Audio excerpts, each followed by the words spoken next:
Start recording. Okay. Xo'p, do'stlar, bugungi mavzumiz React.js va JavaScriptdagi dizayn patternlar haqida bo'ladi. Aynan dizayn patternlardan bir nechtasini ko'rib chiqamiz. Hammasini ko'rib chiqish uchun bizda vaqt yetmaydi, albatta.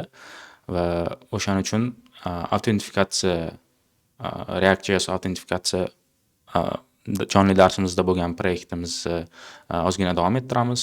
Undagi demak kamchiliklarni to'g'rilaymiz, ya'ni dizayn patternlarini ishlatishga harakat qilamiz va allaqachon ishlatgan dizayn patternlarimizni ham ko'rib tahlil qilib chiqamiz. Xo'p, bugungi darsdan demak maqsadimiz enkapsulyatsiya va separation of concerns haqida gaplashish. SOC ni menimcha ko'pchilik tushunmagan bo'lsa kerak, nimada kanalda e'lon qilganimizda bu SOC degani separation of concerns degani, ya'ni o'zbekchada qanaqa tarjima qilinadi bilmadim-u, concernlarni bo'lib chiqish, ya'ni har bitta narsa o'zi javob beradigan narsalar nima deydi, alohida javobgar bo'lgan demak bo'laklarga bo'linib chiqishi kerak. Ya'ni bizni proyektimizda ma'lum bir shunaqa komponentlar bo'lishi kerak. Komponent deganda UI komponentlar emas, ma'lum bir proyektimiz ma'lum bir qismiga javob beradigan komponentlar yoki modullar bo'lishi haqida bu narsa. Menimcha eshitgansizlar bu narsalar haqida. Divide and conquer ga ham o'xshab ketadi. Ko'p bu spesifikroq, xususiyroq nomi deylik. Undan keyin singleton va modul patternlari haqida gaplashamiz. Keyin observer pattern va context API dan ularning ikkalasini birgalikda qanaqa ishlatish mumkin, ular haqida ham gaplashamiz inshaalloh. Vaqtimiz yetadi degan umiddaman hammasini ko'rsatishga. Xo'p, boshlashdan oldin separation of concerns ni ozgina tushuntirib berdim. O'zi nima uchun bu muhim degan savol tug'ilishi mumkin. Bu separation of concerns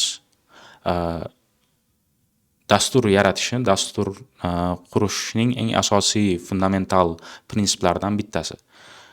Siz xohlamaysiz, biz dastur qurayotganda hamma narsa quralash bo'lib ketishini,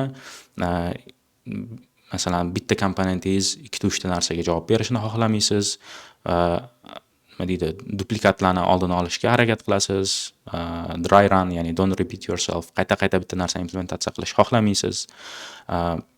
Mana shu narsalarni umumiy holatda qilmaslik va shu narsani to'g'ri tashkillashtirish separation of concerns deyiladi. O'zi dizayn patternlarni ham kelib chiqishi asosi mana shunga bog'liq. Ya'ni mana shu separation of concerns qanaqa qilamiz? Ya'ni o'sha javobgarliklarni bo'lib chiqish. Endi to'g'ri tarjima qilyapman bilmayman. Javobgarlik tarjima qildim, concerns lekin unaqa tarjima qilinmaydi. O'sha concernlarimizni ajratib chiqish uchun bizda demak ma'lum bir patternlarni ishlatsak bo'ladi. Ya'ni o'sha patternlardan o'zi asosiy maqsad mana shu separation of concerns ni amalga oshirish. Xo'p, key pointlariga keladigan bo'lsak, o'sha endi enkapsulyatsiya degan narsa ham bor. Enkapsulyatsiyani ham ozgina aytib ketay. Enkapsulyatsiya to'g'rirog'i sizlardan so'rasam menimcha yaxshiroq bo'ladi. Enkapsulyatsiyani kim qanaqa tushunadi? Agar object oriented nima bilan programming bilan shug'ullanganlar bo'lsa, bilish kerak bu narsani.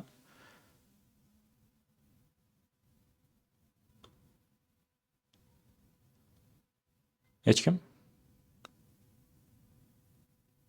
Enkapsulyatsiya, polimorfizm degan narsalar bor. Eshitmaganmisizlar hech? Mayli. Enkapsulyatsiya degani biza biror kod yozamiz. Umuman object oriented obyektga yo'naltirilgan dasturlashda enkapsulyatsiya bu o'sha bizani klasslarimiz yoki obyektlarini private, maxsus nima deydi, maxfiy nimalari bo'lishi, fieldlari, ya'ni propertylari bo'lishiga aytiladi. Ya'ni biz private TypeScript ishlatganlar bo'lsa, masalan, public, private degan definitionlarimiz bor. Nimada? TypeScript klasslarda o'shalarni ishlatadigan bo'lsak, o'sha bizada private propertylarimiz, metodlarimiz bo'lishi mumkin. Ya'ni biz xohlamaymiz mana shu klassni yoki obyektni ishlatayotgan paytingizda internal narsalarga tegmasligingiz. Masalan, aytaylik, ichkarida biz qanaqadir state maintain qilishimiz mumkin. U state'ni tashqaridan hech narsa o'qiy olmasligi kerak, o'zgartira olmasligi kerak. U bilan qiladigan amallarimizni chaqirsa bo'ladi. Boshqa ichki internal narsalarni biz yashirib qo'yamiz. Bu mana shu enkapsulatsiya, ya'ni izolyatsiya desa ham bo'ladi qaysidir ma'noda, lekin umumiy holatda implementatsiya detallarini yashirish mana shu enkapsulatsiyaga kiradi. Xo'p, mana shu enkapsulatsiya, separation of concerns qilish orqali biza kodimizni maintainable qilamiz, test qilish oson bo'ladi, chunki bir nechta narsani bir vaqtda bajaradigan bizda komponent qanaqadir logika bo'ladigan bo'lsa, uni test qilish juda ham qiyin. Chunki bitta vazifasi ikkinchisiga xalaqit berish mumkin, juda ham aralash bo'lib ketadi. O'shaning uchun ularni ajratib oladigan bo'lsak, test qilish oson va qayta ishlatish ham oson va uni o'qish oson bo'ladi. Mana shu 4 ta pointimiz: maintainable, testable, reusable, understandable deb ingliz tilida shunaqa nomlanadi. Umuman, demak, uni kodimiz maintain qilishimiz osonlashadi, test qilishimiz osonlashadi, uni qayta ishlatishimiz mumkin xohlasak va biz komandada ishlaydigan bo'lsak, u kodimiz juda ham tushunarli boshqalar uchun va uni dokumentatsiya qilish ham oson bo'ladi. Ba'zida dokumentatsiya ham kerak bo'lmaydi, shu darajada yaxshi kod bo'lsa, lekin bunaqa kod har doim uchratmaysiz. Xo'p, davom etadigan bo'lsak, biza autentifikatsiya darsida ko'rgan narsamiz mana bu proyektimizda, demak bizda mana shu oddiy login page'imiz bor yoki create new account, sign in, registratsiya qilishimiz mumkin. Va sign in qilganimizda demak bizda ikkitagina page'imiz bor, projects yoki profile. Demak, login qilganimizda serverimizdan access token olamiz, refresh tokenni cookie'larda saqlaymiz va bu yoqda demak o'sha token bilan serverga private request jo'natamiz, ya'ni authenticate token bilan mana shu ma'lum bir ma'lumotlarni qabul qilib olamiz. Kattalashtirib qo'ysam va logout, boshqa narsalar va token rotation degan narsa bor. Masalan, access tokenimiz, bizda access token, refresh tokenimiz bor. Access tokenimiz qisqa muddat yashaydigan tokenlardan bittasi. Masalan, biz request jo'natadigan bo'lsak, mana projectsga jo'natganimizda, authorizationda headerda access tokenimizni jo'natamiz. Access tokenimiz 15 minut valid bo'lishi mumkin, 10 minut valid, 5 minut valid bo'lishi mumkin, lekin unaqa uzoq muddatga emas. Va biz har safar refresh qilganimizda yangi access token olamiz. Chunki biz refresh tokenimiz bor, cookie'larda joylashgan. O'sha refresh tokenimiz bilan serverga jo'natamiz, menga access token ber deb. Bu refresh tokenimizni JavaScript bilan olish iloji yo'q, chunki bu HTTP only cookie'larda joylashgan bo'ladi. Mana bu HTTP only cookie. Xo'p, mana shu orqali biz har safar access token olamiz. Access tokenimiz memoryda joylashgan, applicationimiz memorysida. Uni local storage'ga saqlamaymiz, chunki local storage'da saqlasak, buni JavaScript bilan olishimiz mumkin. Bemalol local storage qilib, security tarafdan, demak, uni in memory saqlash xavfsizroq. Ya'ni JavaScriptda tasavvur qilinglar, closure paydo bo'lyapti. O'sha kontekstda saqlaymiz, bitta funksiyani ichida saqlayamizmi, uni ichidagi variable'ni biz o'qiy olmaymiz hech qanaqasiga. O'shaning uchun ham eng secure way mana shu in memory saqlash. Va u o'chib ketadi. Masalan, refresh qilaman, o'chib ketadi, yangidan menga access token beradi. Refresh token orqali biz bemalol olib uni saqlashimiz mumkin. Refresh tokenimiz ham juda xavfsiz, chunki HTTP only cookie'da saqlangan. Xo'p, mana shu proyekt token rotationimiz ham ishlayapti. Masalan, access tokenimiz aytaylik 5 minutdan keyin expire bo'ladi-ku. Refresh qilgan paytimda, masalan, qaytadan men bu proyektlarni nima qilyapman, uni qilishdan oldin endi bu yoqda hozir ko'rinmayapti. Agar access tokenimiz expire bo'lganda, yana bitta refreshchi o'zi chaqiradi avtomatik, chunki bizning birinchi nimamizdan error keladi-ku. Access token expirable deydi, undan keyin retry qiladi. Okey deydi, retry qilishdan oldin refresh token, yangitdan access token olish kerak. Access tokenni olgandan keyin qaytadan demak mana shu ma'lumotni nima qilish uchun, olish uchun qaytadan request jo'natadi yangi access token bilan. Bu token rotation demak qanaqa ishlashi va biza qilgan arxitektura, o'tgan safar qilgan arxitekturamiz u yomon emas. Hozir sizlarga ko'rsataman qanaqa ekanligini.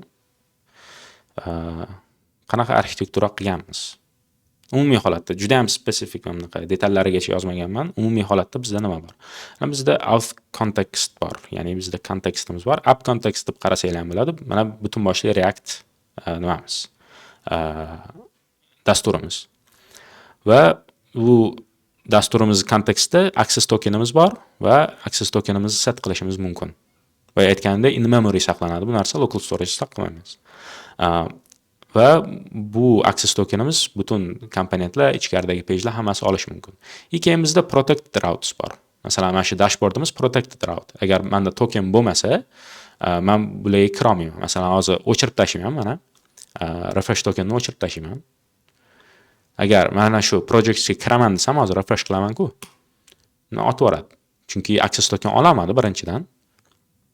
Refreshga harakat qildi, refresh qilishga, chunki access token olish kerak. Refresh token bilan bizda unauthorized keldi, chunki tokenimiz yo'q. Va bizni automatik log out qildi. Bu mana shu protected routes nimasi? Logikasi. Bu shunaqa ishlaydi. Kodini ko'rsataman sizlarga.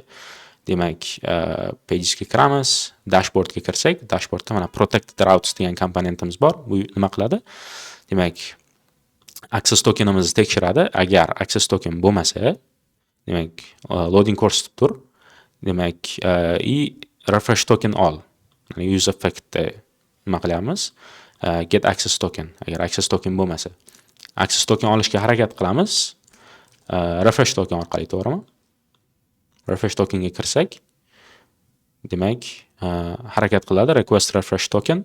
Agar bundan ham error keladigan bo'lsa, demak, biz log out qilishimiz kerak. Mana shu logika ishlayapti bu yerda. Protected routes qiladigan ish shu. Agar access tokenimiz bo'lsa, dashbordda o'zini render qilamiz. Ya'ni mana shu profile, projects, mana shu nimalarimiz, pagelarimiz. Xo'p. Protected routes shunaqa.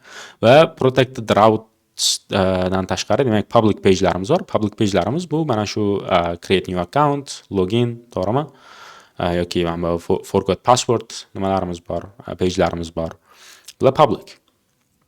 Va ular orqali request jo'natadigan bo'lsak, bizda use out requests degani bor, ya'ni login, logout o'sha funksiyalar ichida joylashgan. Va refresh token olish uchun ham, demak, requestimiz mana bitta alohida hookda joylashgan. Mana shu global React kontekstimizda mavjud. Bemalol ishlatsak bo'ladi. Protected routesda bitta hookimiz bor, bu use private HTTP client. Buni tashqarida ishlata olmaymiz, chunki buni ishlash uchun bizga access token kerak. Access token mavjudligiga ishonch hosil qila olamiz faqat protected routes ichida. Chunki aytyapmiz, access token bo'lmasa, yo bizni otib yuboradi-da, log out qiladi. Qachon access token bo'ladi, keyin biz dashboard render qilyapmiz. O'shaning uchun ham ana shu projects pageda, profile pageda biz bemalol use private HTTP clientda ishlatishimiz mumkin va request jo'natishimiz mumkin. Get, post, xohlagancha. Xo'sh, demak, protected routesda access token har doim mavjud bo'ladi. Agar bo'lmay qoladigan bo'lsa, shunchaki log out qilamiz. Refresh token ham, access token ham expire bo'ladi, log out qiladi. Shunaqa, use private HTTP clientni tashqarida ham ishlatsak bo'ladi, chunki oddiy bir funksiya, to'g'rimi? Masalan, mana kiraman, export qilingan shu yerda. Export qilingan, bu yerda ham ishlatsam bo'ladi. Chunki bu error beradi. Chunki biz access tokenni o'qishga harakat qilamiz, mana bitta undefined bo'lib qoladi-da. Retry qilib ko'radi refresh token bilan. Nima deydi? Refresh tokeni ham yo'q. Public nimalarda ishlamaydi bu narsa. Shunaqa. Demak, dizaynimiz shunaqa qilingan va token rotationga kelamiz endi. Token rotationimiz ham mana shu use private HTTP ni ichida, mana shu logikamiz. Token rotation logic yozib qo'yay. Token rotation kichkina Mana shuni bitta qismi. Use private HTTP client token rotation mana shuni ichida. Va bular bir-biriga bog'liq, chunki mana bu refresh tokenni use private client token ham ishlatadi, chunki refresh token uchun request jo'natganda biz mana shu hookdan foydalanamiz. Nimaga bu strelka chiqarmayapti? Ana bo'ldi. Mana ko'rishinglar mumkin. Demak, global scope'dan access tokenni ishlatyapmiz. Refresh token qilamiz qachon? Agar mana bu error bersa, retry qilishimiz kerak bo'ladi. Mana bu error beryapti. Retry qilishdan oldin, demak, biz refresh tokenni olib, keyin yangi token bilan request jo'natib ko'r deb aytishimiz kerak bo'ladi. Xo'p, refresh token o'zi shunaqa oddiy nima? Hook. Request qilamiz yangi tokenni. Agar token bo'lsa, demak uni global scope'ga set qilamiz, global contextimizga, o'sha out contextga. Set access token bilan. Bo'lmasa logout qo'yamiz, boya aytganimdek. Xo'p. Mana shu arxitekturamiz umumiy holatda yomon emas. Lekin buni yanada yaxshilashimiz mumkin dizayn patternlar ishlatgan holatda. Menda masalan bunaqa kodni refactor qilmoqchi bo'lsam, aytaylik shunaqa strukturadagi kodni ko'rdim. Birinchi demak beradigan zamechaniyam, ya'ni bu nuqson emas, nima emas, shunchaki feedback deylik. Beradigan narsam biza token rotation va tokenlarni hammasini access tokenni saqlashimiz, tokenni set qilishimiz, hammasi mana shu React applicationimizning ichida. Ya'ni frameworkga dependent bo'lib qolgan. Biza React strukturasidan foydalanib hamma narsani boshqaryapmiz. Chunki demak, hozir out contextni ochadigan bo'lsak, bizda access tokenimiz state da, mana out contextda bittagina stateimiz bor, access token, set access token. Shuni polni kontekstimizga berib yuboryapmiz. Demak, access token o'zgaradigan bo'lsa, render paydo bo'ladi bizda. Yoki bizda refresh token degan hookimiz bor. Bu hook ham Reactga asoslanganda, chunki biz endi kontekstdan set access tokenni olishimiz kerak, uni set qilishimiz kerak. Hook yaratishga majburmiz, chunki o'zi ham boshqa hookga dependent bo'lib qolgan. Ya'ni buni ishlatishga majbur. Boshqa joylarda ham use logout, boshqa, lekin oddiy olib qaraydigan bo'lsak, request refresh tokenlar bular oddiy funksiyalar mana. Demak, Kai degan nima kutubxona ishlatganmiz, Axiosga o'xshagan. Demak, bular oddiy funksiyalar, mana shunchaki request jo'natyapmiz, asynchronous. Shunchaki o'sha narsani hook ichida qilyapmiz. Ya'ni juda ham tightly coupled degan narsa, jipslashgan, bir-biriga juda ham bog'liq. Unchalik ham reusable emas. Masalan, aytaylik biz keyinchalik dasturimizni Reactda emas, Vue'da yozmoqchimiz deylik yoki Angularda. Misol uchun deyapman, endi unaqa qilish har doim ham uchramaydi, lekin shunaqa qiladigan paytimizda migratsiya qilishimiz mumkin, boshqa kutubxona ishlatishimiz mumkin, to'g'rimi? Bizani, demak, mana bu yozgan logikalarimiz eskirib qoladi. Buni keyin qaytadan yozib chiqish bizga ko'p aytaylik ish tug'diradi.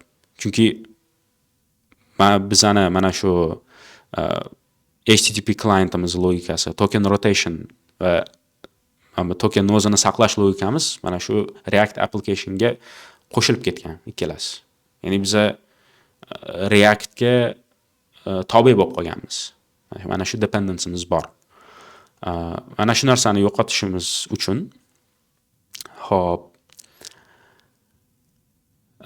mana shu narsani yo'qotishimiz uchun biza boshqacharoq arxitekturalardan foydalansak bo'ladi. Bu arxitekturamiz ham yana bir marta aytaman, yomon emas, lekin yana ham yaxshiroq yo'l tutsak bo'ladi. Demak, biz mana shu token rotation va HTTP clientimizni Reactdan tashqariga olib chiqamiz. Reactdan tashqariga. Kim qanaqa tushundi mana shu gapimni? Reactdan tashqariga olib chiqamiz degan narsa. Reactga tegishli bo'lmagan Ertagisiga tegishli bo'lgan hamma narsani o'chiramiz. Misol uchun use state, use effect. Aha. Shared bo'ladi. Shundoq ham shared o'zi, undoq qaraganda hamma narsa. Xohlagancha import qilib ishlatsak bo'ladi. Ya boshqa dasturlash masalan React bilan Vue da ishlangan proyekt bo'lsa, alohida qilib yotilmaydi. Logika bitta joyda turadi. Bu to'g'ri, da. Ya'ni reusable qilamiz-da, to'g'rimi? Kodni. Ancha-muncha qayta ishlatsa bo'ladigan qilib. Masalan, siz yozgan kodingizni keyingi proyektga ham olib o'tsangiz bo'ladi-da. Aytaylik, bitta proyektingizni Reactda yozdingiz, logikangiz Reactga bog'liq emas unchalik ham. Va uni siz keyingi proyektingizda masalan Angularda yozyapsizmi, u yoqqa olib o'tsangiz bo'ladi yoki Svelte yoki Vue'ga olib o'tsangiz bo'ladi yoki Vanilla JavaScriptga olib o'tsangiz bo'ladi. Qachon qilishimiz mumkin? Biz o'zimiz Vanillada yozsak-da, ya'ni JavaScript o'zining imkoniyatlaridan kelib chiqib, biz shunaqa modullar, komponentlar yaratamiz, reusable, va ularni Reactga shunchaki bog'lab qo'yishimiz kerak bo'ladi-da. Xo'p. Demak, o'sha ish qilishni boshlaymiz unda. Hayron bo'lmanglar, dizayn patternlarga qachon yetib boramiz deb boryapmiz sekin-sekin. Aynan mana shu ish qilish uchun bizga dizayn patternlar yordamga keladi. Demak, davom etadigan bo'lsak,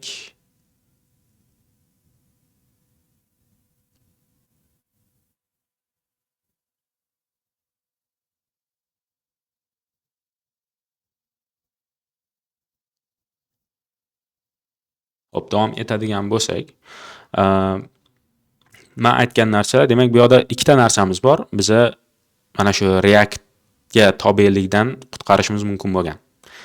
Bular private HTTP client, ya'ni o'sha authorized autentifikatsiya qilinadigan requestlar jo'natadigan nimamiz, clientimiz. Masalan, biza refresh token uchun hech qanaqa access token header qo'yishimiz kerak emas, lekin projectlarni o'qimoqchi bo'lsak, authorization degan, demak, biza token bilan qo'shib jo'natishimiz kerak. To'g'rimi?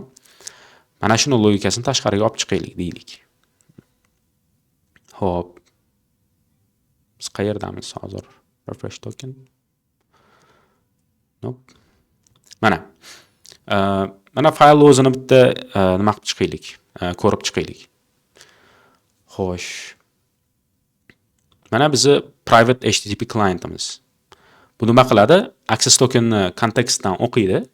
Kontekstdan o'qigandan keyin request jo'natayotganda, demak, headerga o'sha authorization qilib tokenimizni qo'shib jo'natadi. O'ziga e'tibor beramiz. Mana Kayda konfiguratsiya qilsa bo'ladi. Axiosda ham shunaqa, Axios create qilinadi, adashmasam. Demak, prefix your API base'imiz bor, timeoutlarimiz false, qanaqa status kodlar, qanaqa metodlar uchun retry qilishimiz mumkin, limit status bitta qilib nima yaratib olganmiz mana HTTP clientimiz. O'zi aslida mana shu pattern singleton. Chunki bir marta yaratib olyapmiz. Singletonning ma'nosi shunaqa. Yana hozir example'lar ko'rsataman. Mana shu singleton yasalgan nimamiz, obyektimiz. Chunki uni hech qayerda eksport qo'yamiz, bittagina instansi bor. Unchalik ham solid, ya'ni aytaylik, o'sha singletonning prinsiplariga juda ham asoslangan nima emas, nima deydi, namuna emas, lekin shunaqa deb qarasak bo'ladi singletonga. Chunki buni bittagina instansi bo'ladi xolos. Lekin mana bu use private HTTP client degan hookimiz bor. Bu nima qilyapti? Bu har safar, demak, tokenni mamutga, bu yoqda tokenni bersak ham bo'lardi. Masalan, hooks qo'yib turib, before request mamutda yozsak ham bo'lardi, to'g'rimi? Demak, hooklardan voz kechamiz desak agar, mana shu joyini olib tashlaymanda, bu yoqqa qo'ysam ham bo'lardi. Bir marta yaratardik. Lekin access tokenni biz o'qiy olmaymiz. Access token bizga React orqali kelyapti. React context ishlatganmiz, to'g'rimi? Qayerda edi? Out context. Mana. Buni o'qish uchun bizda React komponent yoki hook bo'lish kerak. O'shaning uchun ham men prosto mana shu fayl ichida create qilib oddiy funksiya oddiy variable ichida demak access qila olmayman access tokenga. Buning uchun o'shaning uchun ham hook yaratishga majbur bo'lganmiz mana bu yerda. Va hook yaratgan paytimizda nima qilamiz? Mana bu private client tokenni olamizda uni extend qilamiz. Extend degan demak metodi bor. Bizga yordam beradi mana shuni yangitdan instansini yaratishga. Immutable instansini. Mana bundan kopiya oladida extend qilib mana bu hooklarni qo'shib chiqadi.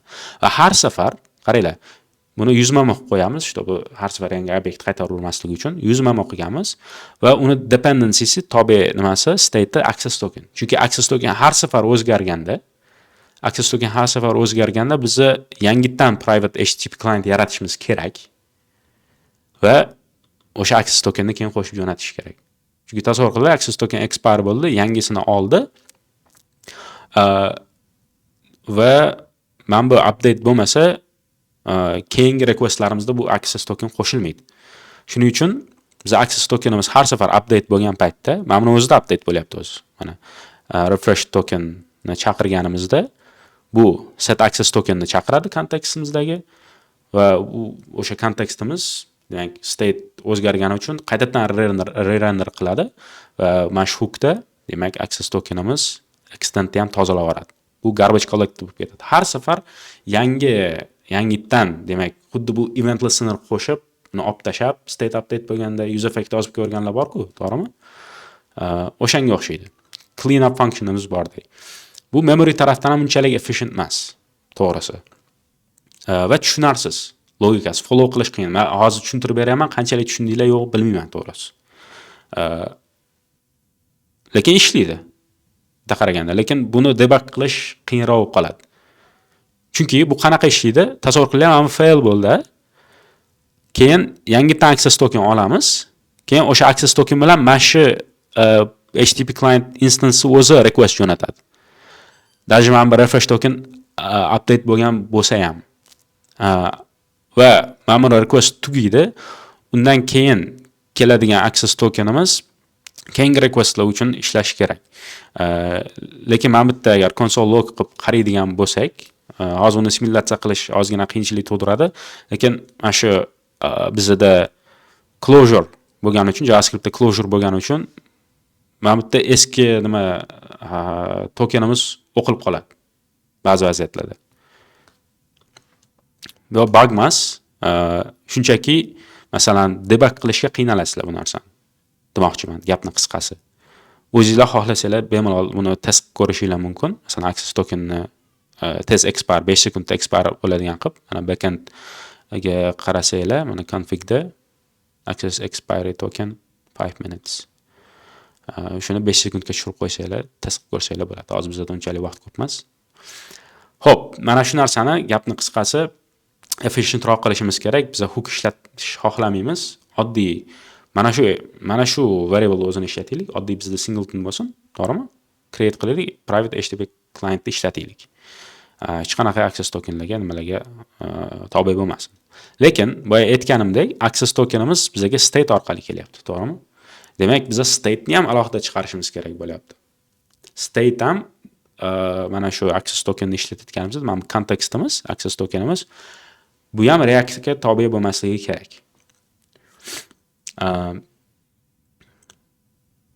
Hozir bu yerda use state ishlatyapmiz, bu Reactdan foydalanyapmiz degani. Shuning uchun buni ham olib chiqishimiz kerak bo'ladi. Xo'p, diagrammaga qaytamiz. Demak, bizga nima kerak? Mana shu strukturadan voz kechishimiz uchun. Copy qilaman, paste qilaman. Pastga tushirsam, balki yoniga qo'ysak. Yo, pastga qo'yganimiz yaxshiroq ekan. Chunki hozir yonidan nimalar chizaman-da. Xo'p, set access token bilan access token bilan set access tokenni biz chiqarib tashlashni xohlaymiz. Qayerqa? Bu alohida demak bizda modul yoki komponent bo'lsin.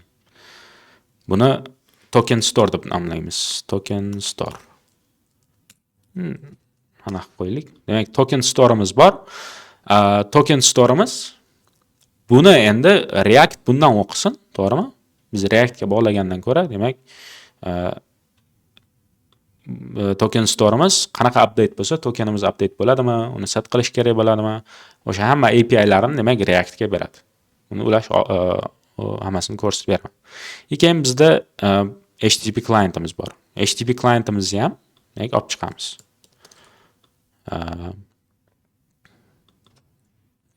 Demak, private http client emas, client bo'lsin va bu token rotationni ham o'zi boshqarsin. Ichida token rotation demak implementatsiyasi ham bo'ladi. Va use private HTTP client degan narsa bizga kerak bo'lmaydi. Biz to'g'ridan to'g'ri mana shu obyektimizni o'zini ishlatsak bo'ladi. Mana. Refresh token logikamiz ham bizga endi kerak emas, chunki token rotation nimamiz bor, logikamiz bor bu yoqda. Demak, bular hammasi nimadan Reactdan tashqarida. E'tibor bersanglar. Qo'yib qo'yay. Biz xohlagancha hook yaratishimiz mumkin. Bularga asoslanib. U nima qilmaydi. Unchalik ham ahamiyati yo'q. Lekin asosiy qilayotgan ishimiz mana bu tokenni saqlashi va token rotation boshqa logikalarimizni Reactdan tashqariga olib chiqyapmiz. Keyin uni bemalol ulasak bo'ladi React applicationimizga. Hop. User refresh token ham bizga kerak emas. Hozir turaversin, ko'p o'zgartirishib tashamang. Hop, token storedan boshlaymiz. Token, demak, tokenimizni biz state'da emas, state'dan tashqarida saqlamoqchimiz. Buning uchun nima qilamiz? Frontend kelamiz.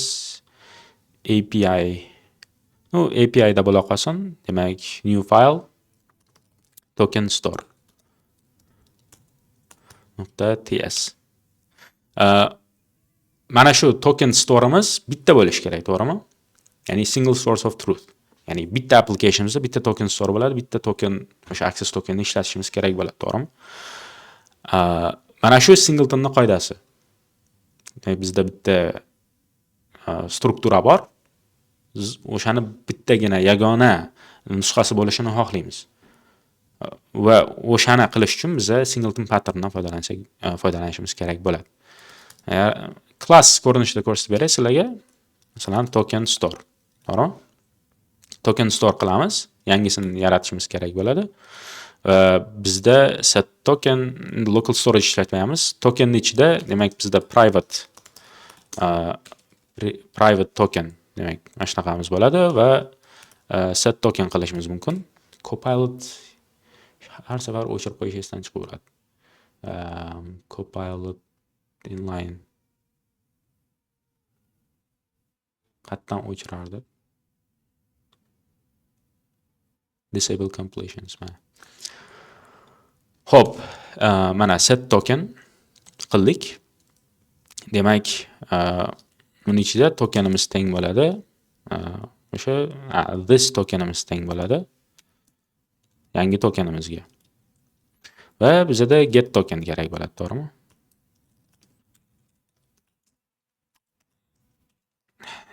Copilot bo'lgan yaxshi ekan. Token. Mana token store. Qanaqa ishlatamiz? Singleton qilganimizdan keyin, demak, biz export qilishimiz kerak. Bittagina instance, to'g'rimi? Const token store teng bo'ladi new token store. New token store. Mana shu obyektimiz singleton hisoblanadi. Lekin biza agar mana buni ham export qilib qo'ysak, 2-3 martalab biza demak mana buni instansini yaratib qo'yishimiz mumkin, to'g'rimi? Anaqa qilib.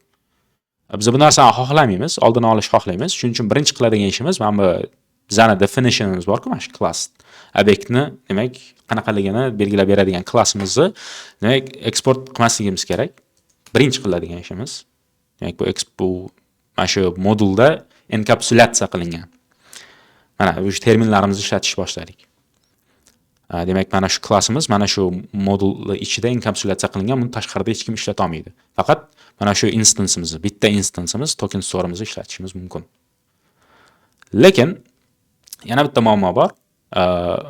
Biza buni konstrukturadan foydalanib, JavaScript yo'llar bor. Nima deydi? mana shu store'ni yaratishimiz mumkin-da, yana new qo'yib turib boshqa qilib. Bu narsani ham xohlamaymiz. Har safar u eksport qilamizmi, qilmaymizmi? Qat'iy nazar biz xohlaymiz token store demak bitta instansda bo'lishini. Aytaylik, ba'zida eksport qilishimiz kerak bo'lib qoladi deylik. To'g'rimi? Testing uchun, boshqa uchun. Va kimdir kod yozayotganda, aynan feature development qilayotganda buni import qilib ishlatib qo'yapti deylik. Uni ham oldini olish uchun nima qilamiz? Demak, har safar mayli new chaqiraversin, lekin new berayotganda bitta instance qaytaraverish kerak. Ya'ni hammasi har safar masalan new token store mana yangisini yaratdiga teng bo'lish kerak new token store ga har doim. Har doim mana shu true bo'lish kerak.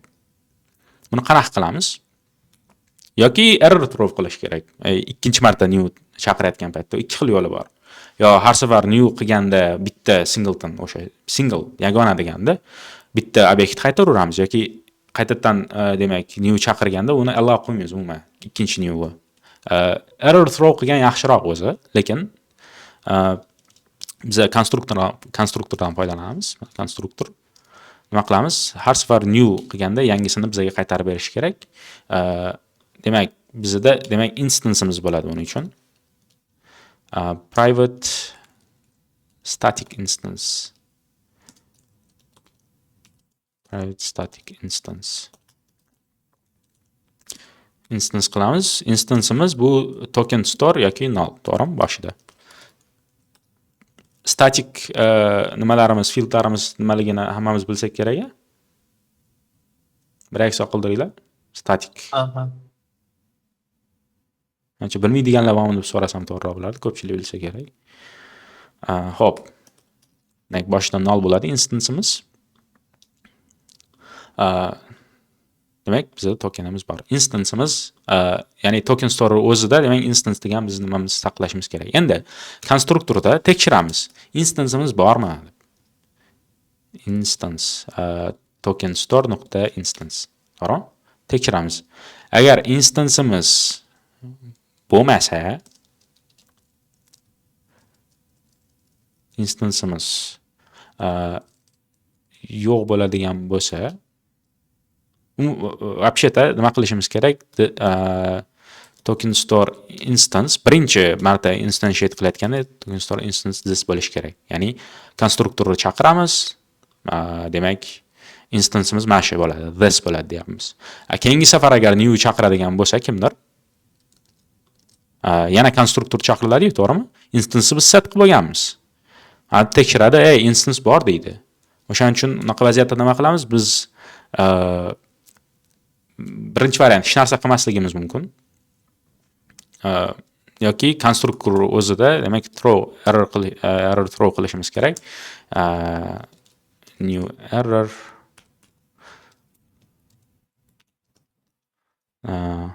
already instantiated deylik. Bu oldin o'sha nimasi bor, versiyasi instance'i bor degani. Konstruktor bilan shunaqa qilsak bo'ladi. Adashib ketdim, uzr so'rayman. Agar konstruktor ishlatmoqchi bo'lsanglar, faqat error throw qilishinglar mumkin.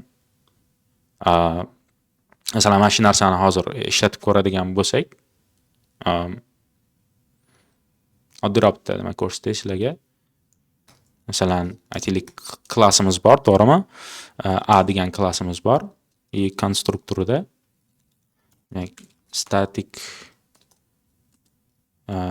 instance deb qo'yay. Null bo'ladi. O'sha narsani yozaman. Konstruktor ichida aytaman. Agar instance bo'lsa, instance bo'lsa, throw new error.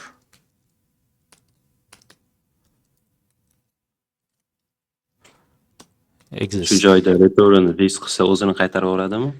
Yo'q. Konstruktor nima qilmaydi? Return qilmaydi odatda. Konstruktor return qilmaydi. Return qiladi, lekin u obyekt o'zi bo'lmaydi-da. Adashmasam shunaqa edi. Tekshirib ko'rish kerak. Oz ko'rsatib beraman nima bo'lishini. a nuqta instance teng this bo'ladi, to'g'rimi? Mana. Xo'p. Bitta polya qo'shib qo'yaylik, a teng 5 masalan. Mana klassimiz bor. Endi yangi mana shu, demak, singletonimizdan yangi instance yaratamiz, a degan. Mana a teng 5. Agar yana bir marta, demak, b deb turib ani chaqiramiz desak, уже bor deydi. Mana. Qancha harakat qilsam ham, уже menga qo'ymaydi yangi instance yaratishga. Ana shunaqa bitta metodi bor, implementatsiya usuli bor. Ikkinchi usuli implementatsiyani nima yaratish, static metod yaratish, aynan create qilish uchun. Konstruktorimiz ham kerak, albatta. Va men bu konstruktorni ishlatishga qo'ymaymiz. Bu narsa ham turadi. Eng demak recommended way dokument qilib qo'yishimiz kerak har safar. Demak create instance yoki initialize deganmi qilamiz. Demak public bo'ladi bu narsa. Demak public token store qaytaradi. Demak init qilaylik. Public token store init. Nimadir xato qildim deyman. Return type qo'shilmaydi-yu. Kallam qursam. Mana bitta o'sha logikani qaytarsak bo'ladi. Token store instance agar bo'lsa, return qilamiz token store instance. Har safar init qiladiganimiz, qayerdan init qilamiz-ku? O'sha token store mavjud bo'lsa, o'shani beraveradi.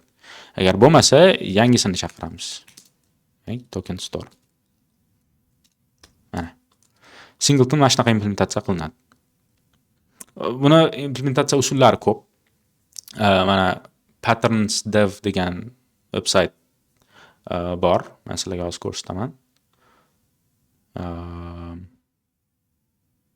Singleton pattern. Bu yerda get instance degan nimamiz bor ekan. Xohlagancha return this qiladi. O'shani yaxshilagan. Masalan, bir necha marta chaqirsak bo'ladi-da. Boyaga men ko'rsatgan problema. Get instance balabattar. O'shani qila olmasligimiz uchun instance bo'lsa deyapti. Demak throw error qiladi. Instance thisga tenglab qo'yaveradi. Bu new qaytadan chaqira olmasligi uchun. Ikkinchisini ko'rsatganmi? No? Yo'q, ko'rsatmagan ekan. Mayli. Instansimiz aynan nima bo'lishi shart emas, static hamda class ichida bo'lishi shart emas, tepaga chiqarsak ham bo'ladi, oddiy variable qilib. Masalan, const instance qilib qo'y.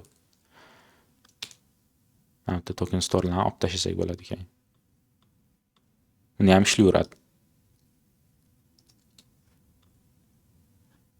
Shunaqa. Bu let qilishimiz kerak, const qilib qo'ydim.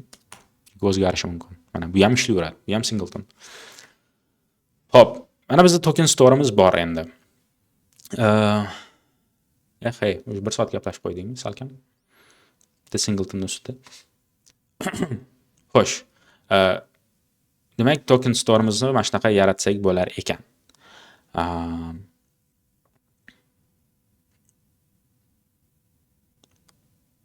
Aralashib ketdi kod.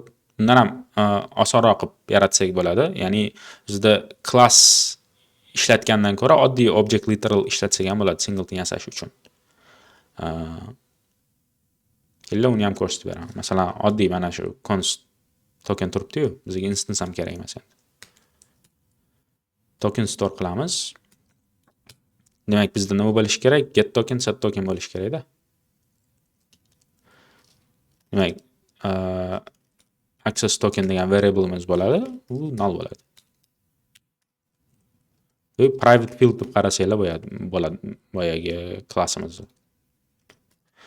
Null yoki nima bo'lishi mumkin. Okay. Export qilyapmiz. Bu tokenni set qila olaylik, tokenni get qila olaylik, to'g'rimi? Get token. Return access token. Va tokenni set qilishi mumkin. Tokenni set qilayotganda ham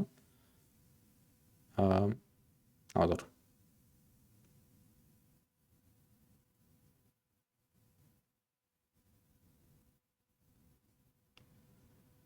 tokenni set qilayotganda ham bizda validatsiyalarimiz bo'lishi kerak.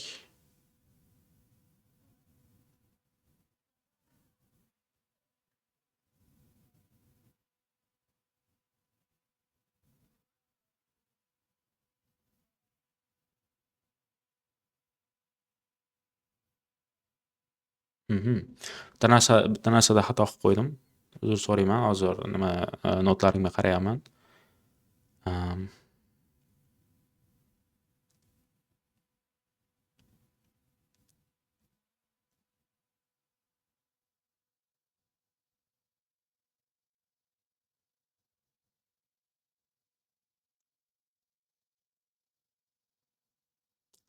Okay. Mana shu token store'imiz nima ishlar qilishi kerak. Buni qiladigan ishi get token qilayotganimizda bizga har safar token berish kerak. Nima bo'lishidan qat'iy nazar. Tokenimiz bo'ladimi, bo'lmaydimi? Mana shu yerdan string qaytib kelishi kerak bo'ladi. Mana. Lekin hozirgi holatda access tokenimiz null, to'g'rimi? Yani access tokenimiz null bo'lyapti, bizga null qaytarib beradi. Yo'q, bizga har doim access token so'raganimizda access token berish kerak. Buning uchun nima qilamiz? Refresh token jo'natishimiz, refresh token bilan yangi access token olishimiz kerak bo'ladi, to'g'rimi? Demak, o'sha logikani ham bu yoqqa olib kelamiz. Demak, token store o'zida bizga token rotation ishlatishimiz kerak bo'lar ekan. Men buni xato qilib qo'ydim. Demak, private HTTP client emas. Token store o'zi token rotation ni handle qilish kerak bo'ladi. Endi har xil yondashsa bo'ladi. Men hozir qilayotgan yo'lim shu. Masalan, nima deydi? Bitta maqsadga yetish uchun har xil yo'llar bor. Masalan, biz boshida qilgan arxitekturamiz ham yomon emas edi, lekin uni yaxshilashga harakat qilyapmiz. O'shalardan bitta varianti mana shu. Davom ettiraylik. Demak, bizda tokenimiz bo'lmasa, if no access token bo'ladigan bo'lsa, biza qilishimiz kerak bo'lgan ish yangi access token olishimiz kerak, to'g'rimi? Buning uchun nima qilamiz? Yangi access tokenni so'rashimiz uchun bizda requestimiz bor. Hozir request refresh token degan mana. Lekin biz buni export qilmaganmiz. Qaranglar, export qilmaganmiz. Buni ishlatish uchun demak, mana bu use refresh token degan hook ishlatishimiz kerak bo'lyapti. Bu ham bitta o'zi design patternida. Masalan, use refresh tokenni ishlatish yoki use auth requestlarni ishlatish va mana bular export qilmaslik oddiy funksiyalarimiz. Bu fasad deyiladi. Va modul pattern plus fasad pattern ishlatilgan bu yoqda. Modul patternimiz qanaqa bo'ladi? Enkapsulatsiya qilish. Ya'ni mana bu detallari bizga kerak emas. Kerak narsani eksport qilyapmiz xolos. Mana shu modul pattern. Fasadga keladigan bo'lsak, aynan mana request login register mana shunaqa qilib, demak use auth requests qilib hamma narsani bitta nimaga obyektga, bitta hookka jamlab chiqarib beryapmiz.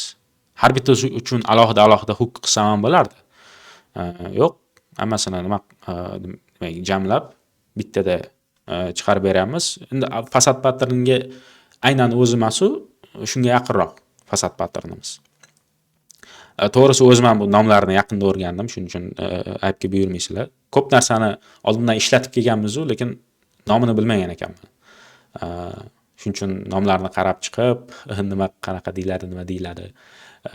Masalan, bitta patternni o'zini ishlatmaysizda, masalan, aralash kelib qoladi. Ya'ni qilyapsiz, siz bilmaysiz, u patternni ishlatyapsiz-da. Agar qarab yozayotgan bo'lsangiz, nima ish qilayotganingizni bilib qilayotgan bo'lsangiz. Xo'p. Biz nima qilyaptik? Refresh token kerak edi bizga. Demak, mana bu arxitekturamizni o'zgartiramiz. Bizga request refresh token degan, demak, funksiyamiz kerak bo'lar ekan. Buni eksport qilib ishlatishni boshlaymiz. Balkim eksport qilishimiz ham shart emas. Buni bu yoqqa olib kelib olishimiz ham mumkin hozir. Atak hozir u katta refactoring qilmaylik, chunki applicationni o'zini buzib qo'yishni xohlamayman men. Mana shu narsaga ham e'tiborli bo'lishimiz kerak. Siz refactor qilyapsizmi? Iloji boricha nima deydi? hozir mavjud yechimni buzmaslikka siz harakat qilishingiz kerak. Mana o'shani nimasidan yangi fayl yaratyapman, to'g'rimi? Keyin buni eksport qilaman. Bor narsani o'chirib tashlab, uni qaytadan yozayotganim yo'q. Agar qaytadan implementatsiya qilish kerak bo'lsa ham, masalan aytaylik, men shu qayta yozyapman deylik, kopiyasini yarataman. Siz ham shunaqa qilsanglar bo'ladi. Hozir iloji boricha ko'p o'zgarishlarga sabab bo'lmaydigan yo'llardan boryapman. Xo'p, access tokenimiz bo'lmasa biz nima qilamiz? Request refresh tokenga request jo'natishimiz kerak bo'ladi. Demak, bu nima qiladi? Post qiladi, credentiallarimizni include qilib, demak bizga data qilib refresh token response qaytarib berar ekan. Va biz buni await qilishimiz kerak bo'ladi. Bu degani get tokenimiz asynchronous nimaga aylanadi? Chunki biz request jo'natishimiz mumkin potentially. Shunaqa ehtimolligi bor. Demak, get tokenimiz request jo'natishini string qilamiz. Promise string qaytaradi. Bu nima deyapti? Access token null. Chunki mana bu return qilmadik. O'shaning uchun. Xo'p, await qilamiz const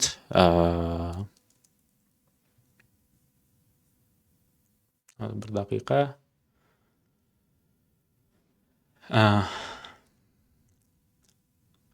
Teng bo'ladi. Demak, response, to'g'rimi? Va responsimizni ichida access tokenimiz bor va access tokenimizni mana bunda let qilishimiz kerak har safar. Nima qilaveramiz? Chunki buni nimasi o'zgaradi, to'g'rimi? Qiymati. Demak, access tokenimizni teng qilib qo'yamiz nimaga? Response.access tokenga. Mana. Agar access tokenimiz bo'lmasa, get token qilib 2-3 marta ham request nima deydi, funksiyalar chaqirilishi mumkin, to'g'rimi? Bu narsaga hozir yetib kelamiz.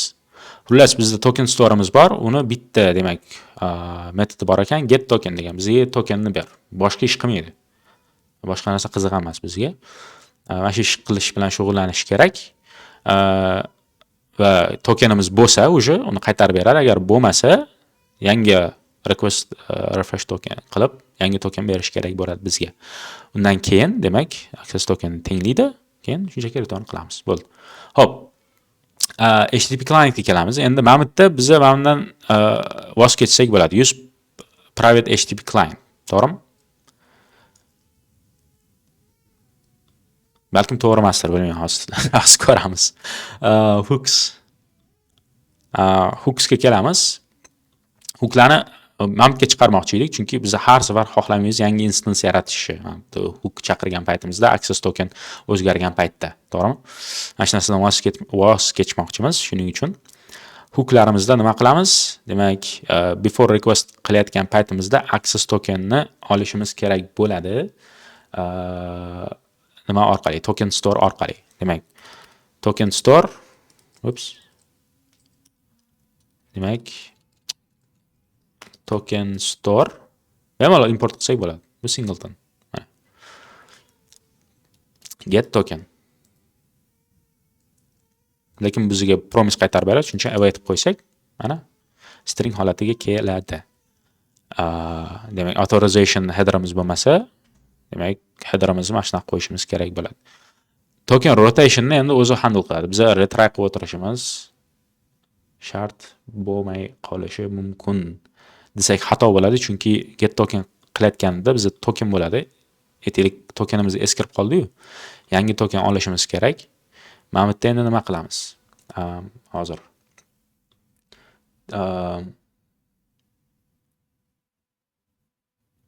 yana bir marta o'zini chaqirishimiz kerak bo'ladi.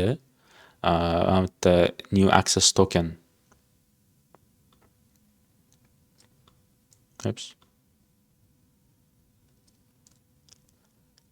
Chunki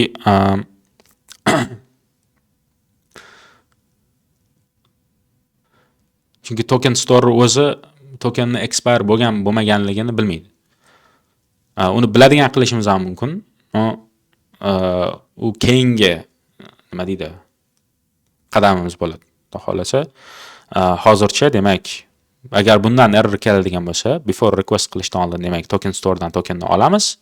Agar tokeni bo'lmasa, bu request qilib yangi token olib oladi o'zi. Lekin asosan bu yoqda o'sha access tokenni o'zini o'qib berish kerak. Asosan qiladigan ishi. Tokenimizni o'qib beradi. Mana bu yerda katta ehtimollik bilan request refresh tokenni chaqirish kerak. Biza majbur qilishimiz kerak, yangitdan bizga token olib ber deb, to'g'rimi? Bunaqa holatda biza signal berishimiz kerak. Nima bo'lsa ham, mana bu request refresh tokenni chaqir, eskisini berma deb, to'g'rimi? Chunki bizga hozir get token qiladigan bo'lsak, eskisini beraveradi. Chunki bizda access tokenimiz bor. Yangitdan so'rab o'tirishga hojat yo'q. Bu bir marta chaqiriladi xolos. O'shaning uchun force qilishimiz kerak. Bitta parametr qo'shsak bo'ladi, force degan. Optional bo'lsin. Force false. By default false getting. Yoki anaqa qilsak bo'ladi. Boolean.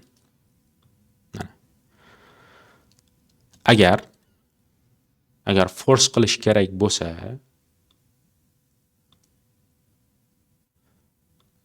demak access token bo'lmasa yoki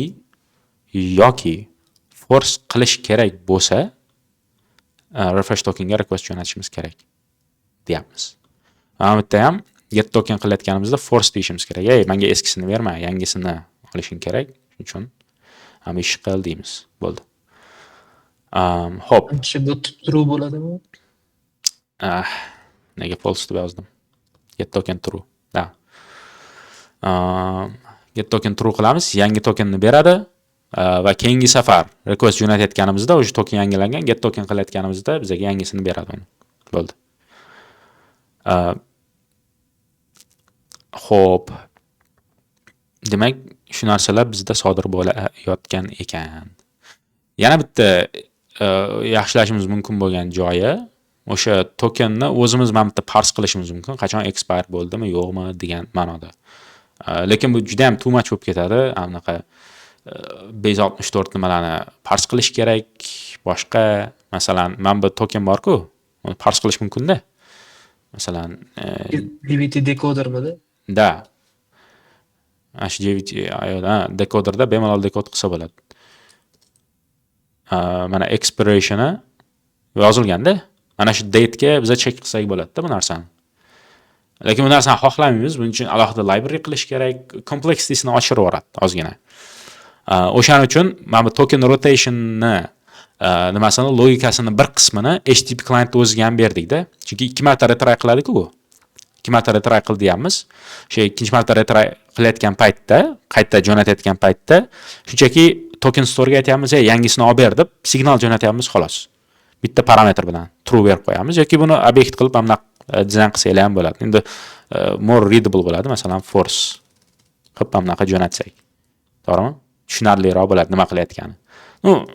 Hozir shunaqa turaversin, kamroq kod yozyapmiz, lekin katta proyektlarda baribir men bu parametr nima qilishini yaxshiroq tushuntirgan yaxshi mana qilib qo'yib, obyekt jo'natgan yaxshi. Chunki parametrlarning nomi ko'rinib turadi. Xo'p, davom etamiz.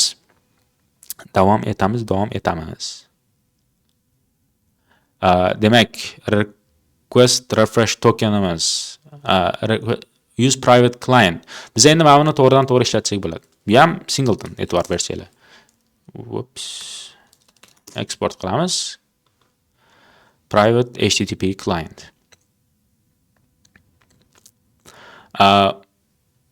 Yana bitta nuance, masalan HTTP private clientda nimalari ko'p, optionlari ko'p. Masalan private client nuqta masalan get yana create qilishi mumkin, to'g'rimi? Length, chunki library bizga ko'p narsalar beradi, put, stop, to string balabatlar.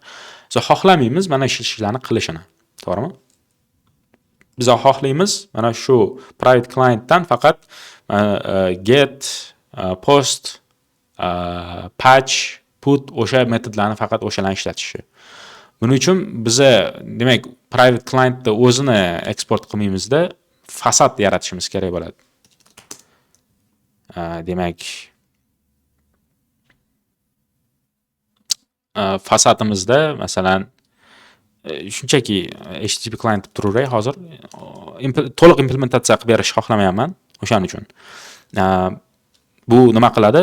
Demak, mana shu obyektni ichida demak bizda get bo'ladi. Getda demak private client.getga ulab qo'yamizda. Tushunarli bo'ldimi? Masalan, funksiya bo'ladi.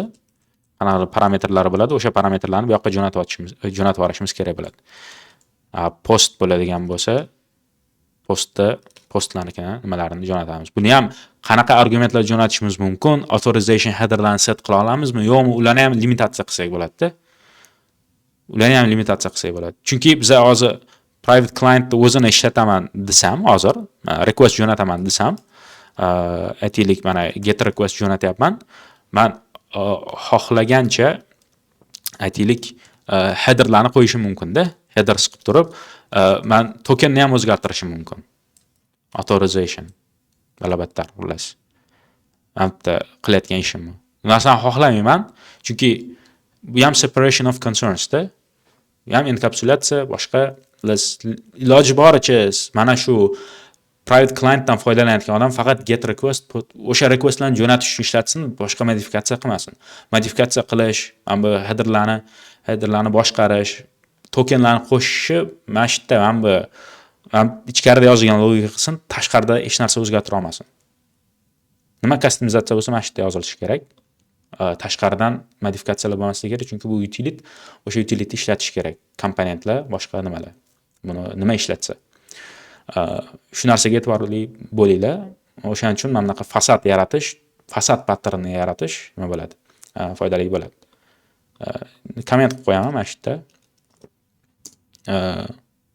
Nima deydi? Fasad pattern. Xullas. Lekin hozircha vaqtimiz yetmaydi bu narsaga, shuning uchun komment qilib qoldiraveraman. Hop.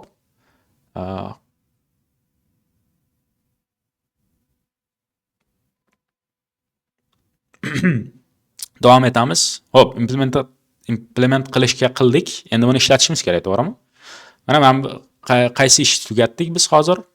Token store va private HTTP clientni Reactdan tashqariga olib chiqdik. Qaysidir ma'noda. Endi buni ulab chiqishimiz kerak Reactni o'ziga. Tashqariga olib chiqdik ikkalasi ham. Token store private client ishlatadi. Nima qilib qo'yay? Sterlga qo'yib qo'yay. Ya'ni ikkalasi bir-birini ishlatadi. Ikkalasi bir-birini ishlatadi emas, private clientimiz demak token store ishlatadi. Aynan qanday qilayotganda. Demak, private clientni va token store o'zini ham ulashimiz kerak bo'ladi. Bizda protected routes deganimiz bor, to'g'rimi? Birinchi. Protected routes tokenimizni tekshiradi. O'shandan boshlaylik. Protected routesda mana access tokenimiz bormi, yo'qmi tekshiryapti. Agar bo'lmasa get access token qilyaptik. To'g'rimi? Bu ishni biz endi qilishimiz shart emas. Mana bu logika o'zi bizda bor. Agar access tokenimiz bo'lmasa, access tokenni biz olamiz. Refresh token qilish orqali. Ya'ni mana bu hukmimiz ham o'zi obsolete, bizga kerak emas bu narsa. Chunki qilayotgan ishi request refresh token edi.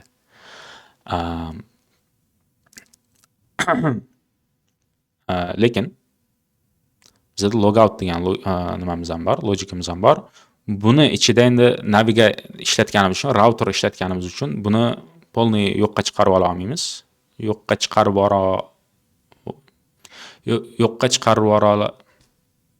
xullas, yo'qotib ola olmaymiz-da, uzr. O'zbekcha ham esdan chiqib ketyapti, tilaylanmay qolyapti. Endi demak, refresh tokenni ichida biza ba'zi bir logikalarimizni olib tashlashimiz kerak bo'lar ekan. Buning uchun nima qilamiz? Biza o'zi qilishimiz kerak bo'lgan ish oddiygina ana qo'ysak bo'lar, to'g'rimi? Bizga hooklar kerak emas, boshqa narsa kerak emas. Masalan, access tokenni biz state dan o'qimaymiz endi. Oldin state dan o'qiyotgandik. Endi state dan emas, biz token store dan o'qishimiz kerak. Token store da get token. Lekin bu nima edi? Bu promise. Mana buni ichida ishlata olmaymiz. To'g'rimi? Bunaqa holatlarda nima qilamiz desa, use effect ishlatamiz. Ya'ni o'sha bizga state kerak bo'ladi. bunaqa holatlarda. Ya'ni tokenni konstruksiya qilayotganimizda, demak, access token mana turibdi. Demak, buni to'laqonli yo'qotib olmaymiz. Access token state'imiz qolishi kerak. Shunchaki state bu bizni mana bu token store'imizni reflectioni bo'ladi. Ya'ni buni aksi bo'ladi xolos. Bunda nima o'zgarish bo'lsa, bu yoqqa reflect bo'lishi kerak. Ya'ni source of truth bu yoq emasda. Tushunasizlarmi? State emas, aslida mana bu. Shunchaki mana bu access tokenimiz o'qish kerak bo'ladi nimadan? Demak, token store'imizdan. Demak, o'sha ish qilamiz. Demak, set access token degan narsa bizga o'sha kerak emas. Keyin o'chirib tashlayman. Hozir tursin. Demak, birinchi qiladigan ishi bu nima?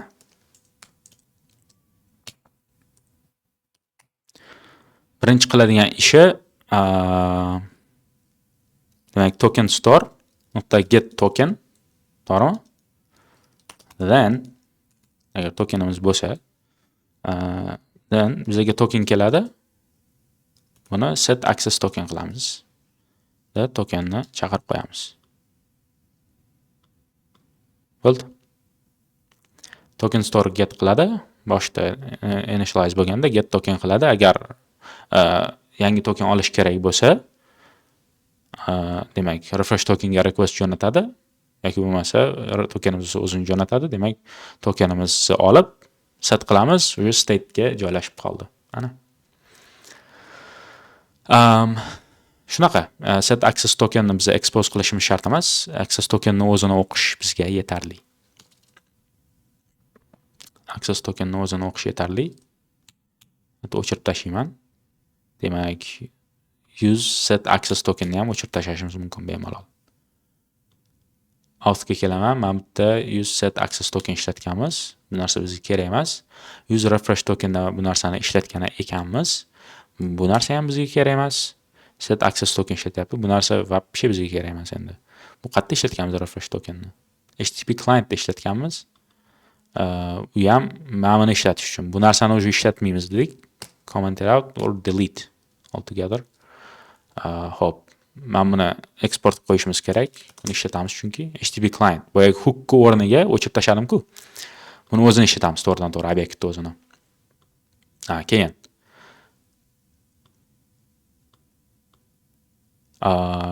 set access token logout qilayotganda, demak, tokenimizni o'chirib olishimiz kerak edi. No, bu narsani hozir unutib turaylik. Yo'q, yetib kelamiz hozir. User refresh tokenimiz bizga kerak emas. Hop. Protected routes. User refresh token o'chirib tashladik. Get access tokenni olyapmiz. Bu narsa ham bizga kerak emas. Chunki mana bu logikamiz uje token store ichida bor. Refresh token orqali state'ni olish. Mana bu use private HTTP client ishlatganmiz. Buni o'rniga shunchaki HTTP private clientni o'zini import qilib qo'yishimiz yetarli. Profile page da ham buni o'rniga mana o'zini obyektni o'zini to'g'ridan-to'g'ri import qilib qo'yish yetarli. Ana endi tekshirib ko'ramiz. Xudo sharmanda qilma deydi-ku. Mencha o'sha sharmanda bo'ldik. O'sha nima qilyapti? Error berdi. Nimadir import qilmadikmi yoki syntax error, login page. Login page.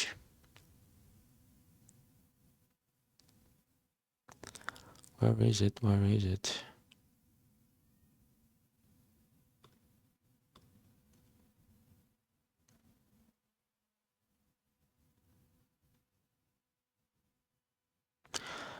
Bizda juda ham katta bitta nima deydi? Loophole paydo bo'lib qolyapti. Mana shu yerda biz login qilganimizda bizga access token beradi. O'zi nimamiz? Login qilganimizda access token qaytarib beradi. Biz buni set qilyotgandik.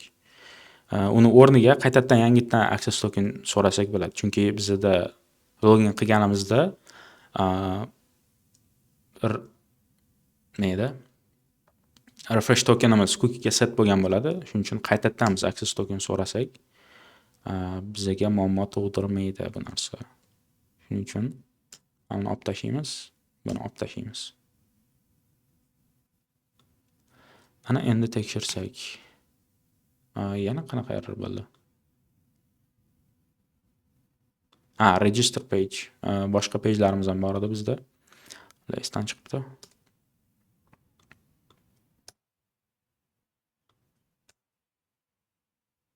Okay.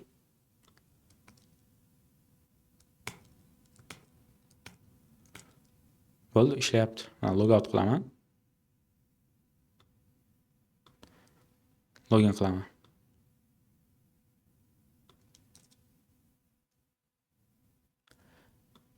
Ikki marta refresh jo'natyapti. Xullas, transitionimiz yaxshi bo'ldi. Qilgan refaktorimiz o'xshadi, gap qisqasi. Demak, qilgan proyektimiz yaxshi. Demak, men bu qilgan arxitektural o'zgarishimiz amalga oshdi. Xo'p. Endi nima qilishimiz kerak? Bug'ga to'g'riligiga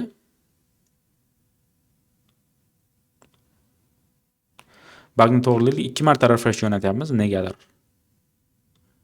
Negadir 2 marta refresh request jo'natyapmiz altini ichida. Demak, request refresh token 2 marta chaqirilyapti. Hozir debug qilamiz. Qaranglar, debug qilish ham osonlashadi. O'sha foydasini aytmayman sizlarga. Ya'ni React'ni debug qilgandan ko'ra vanilla JavaScript'ni debug qilgan osonroq. Chunki sizlar debugger deb yozasizlar, millionta mana bu React'ni ichidagi kodni o'tib chiqadi-da. Qanaqadir eventlar dispatch qiladi, qanaqadir internal hooklari bor. Har bitta keraksiz boyaga sizlarga qiziq bo'lmagan, muammo bo'lmagan aslida kodni qatorlardan yurib chiqadi. Anaqa React library. Bizga hatto biz yozgan koddan kelyaptimi? Biz yozgan kodda debug qilaylik degiz keladi ko'rgan paytda. Mana shu vanillada yozish, ya'ni React'dan mana shu narsani ajratib olish, bitta plus tarafi debugging osonlashtiradi. Xo'p. Request refresh token 2 marta chaqirilayotgan ekan. Bunga sabab nimada? Mana debugger qo'yamiz mana shu yerga. Bizda nimamiz bormidi? Mana shu o'zida ham ko'rsak bo'lardi, adashmasam. Instantiator. Token store out context. Okay, token store out context qilyapti. Bu yerda ham shunaqa. Ignored list frames. Token store. Hammasi bir xilmi? Bittasida adashmasam farq ko'rdim.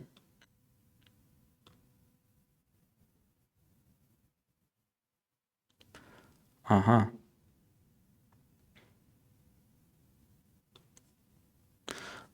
Mana projectsga request jo'natmayman hozir tekshirish uchun. Qaraylar.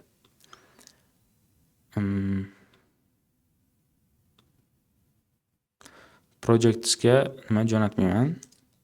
Promise the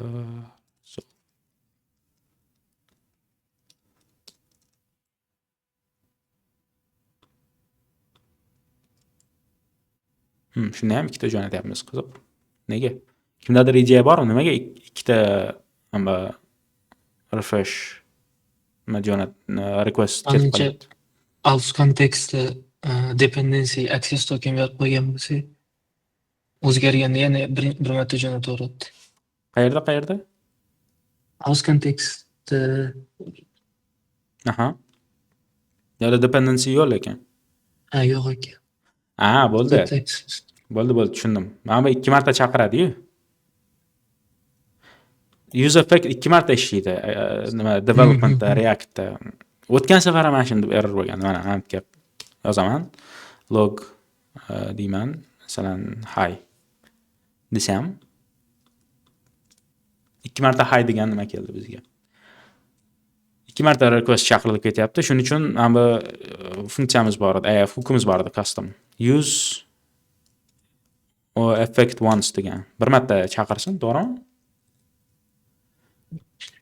Bir marta chaqirsin bo'ldi. Ana endi ishladi. Ustunda dependency berish shart emas bunga. Yo, bu avtomatik o'zida bitta dependency bor. Bir marta ishlaydigan nimada bu? Shunchaki set timeout bilan ishlaydi. Clear qiladi. Ikkinchi marta chaqirayotgan bo'lsa, birinchisini yo'qotib yuboradi. Ya'ni 2 marta chaqiradimi, 3 marta chaqiradimi, bir marta men funksiyani chaqiryapmanmi, bir marta ishlashi kerak. O'shani ta'minlab beradi. Chunki JavaScript synchronous-ku 2-3 marta function call qilsa, ya'ni timer hali boshlanmagan bo'ladi-da, clear qilib yuboradi. Tushunarli. Hop. Davom etaylik. Demak, udachniy bo'ldi nimamiz, bizning refaktorimiz. Xudo xolasa. Men bitta to'g'rilamanmi? 2 marta chaqirish shunda faqat developmentda bo'ladi. 2 marta chaqirish, development o'sha string modda adashmasam. React shunaqa nimasi bor, quirk bor. O'shandan bahobar bo'lib qo'yinglar.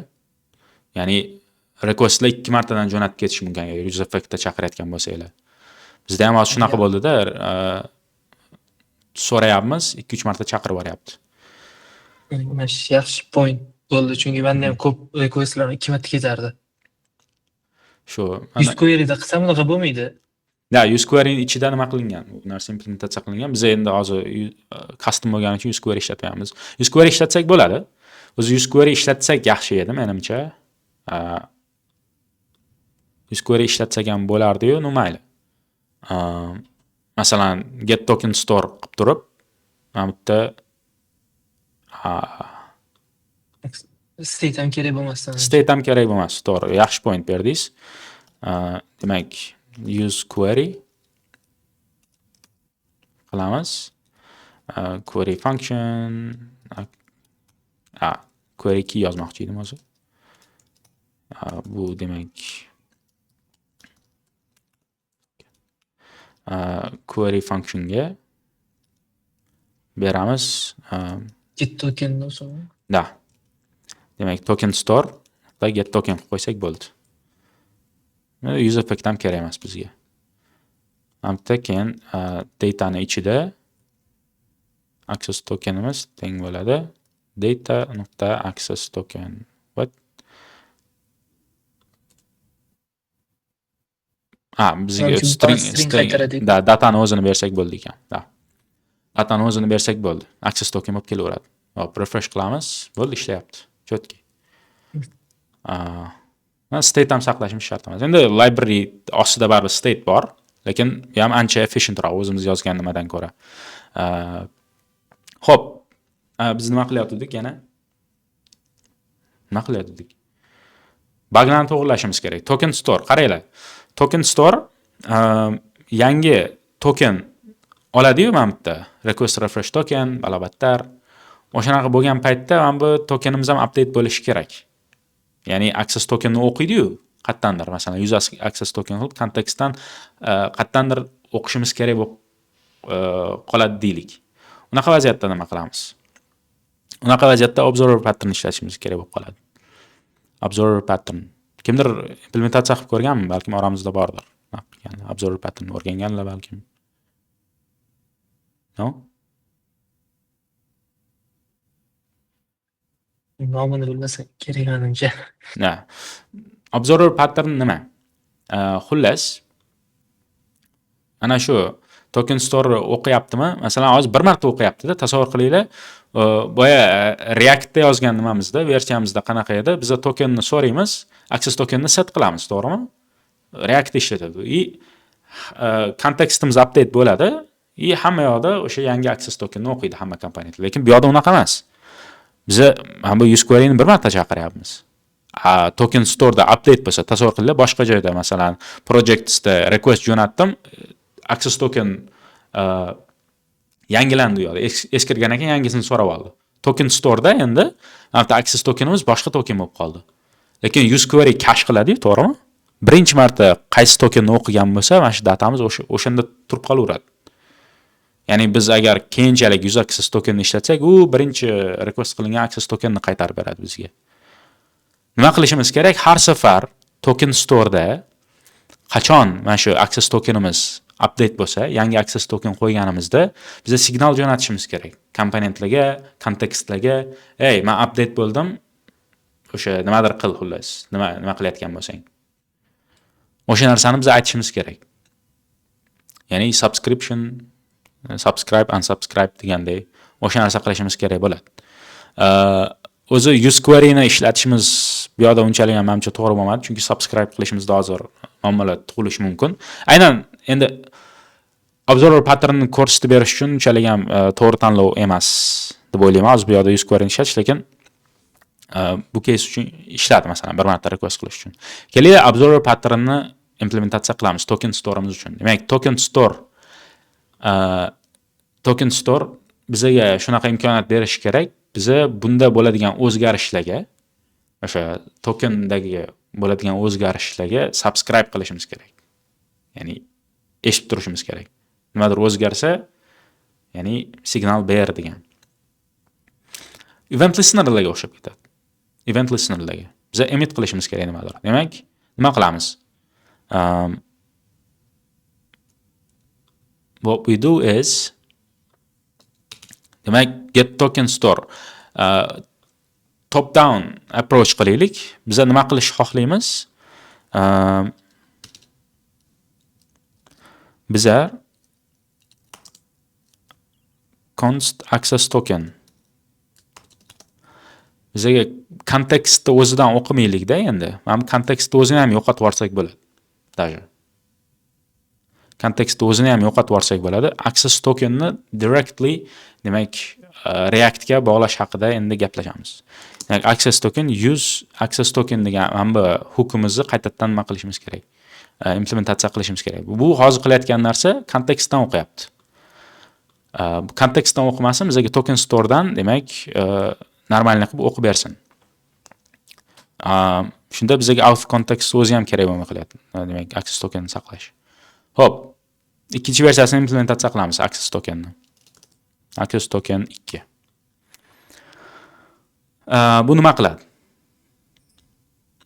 Bu nima qiladi? Albatta qiladigan ishi bunda ham state bo'lishi kerak. useQuery ishlatamiz yana bir marta. Tushunarliroq bo'lsin, state ishlatib turaylik hozircha. Hozircha state ishlataylik. Men kopiya qilib olay oldingi kodni. Out context. Erinchoqman-da, shuning uchun. Sizlarga maslahat beraman erinchoq bo'lish. Dasturchi erinchoq bo'lish kerak, o'shanda osonroq, optimalroq yo'l topishga harakat qiladi. Xo'p. Demak, access tokenni qaytarib beradi. Qachon access token o'zgarsa, biz set qilishimiz kerak bo'lyapti. Buning uchun listen qilishimiz kerak, to'g'rimi? Use effect qilamiz.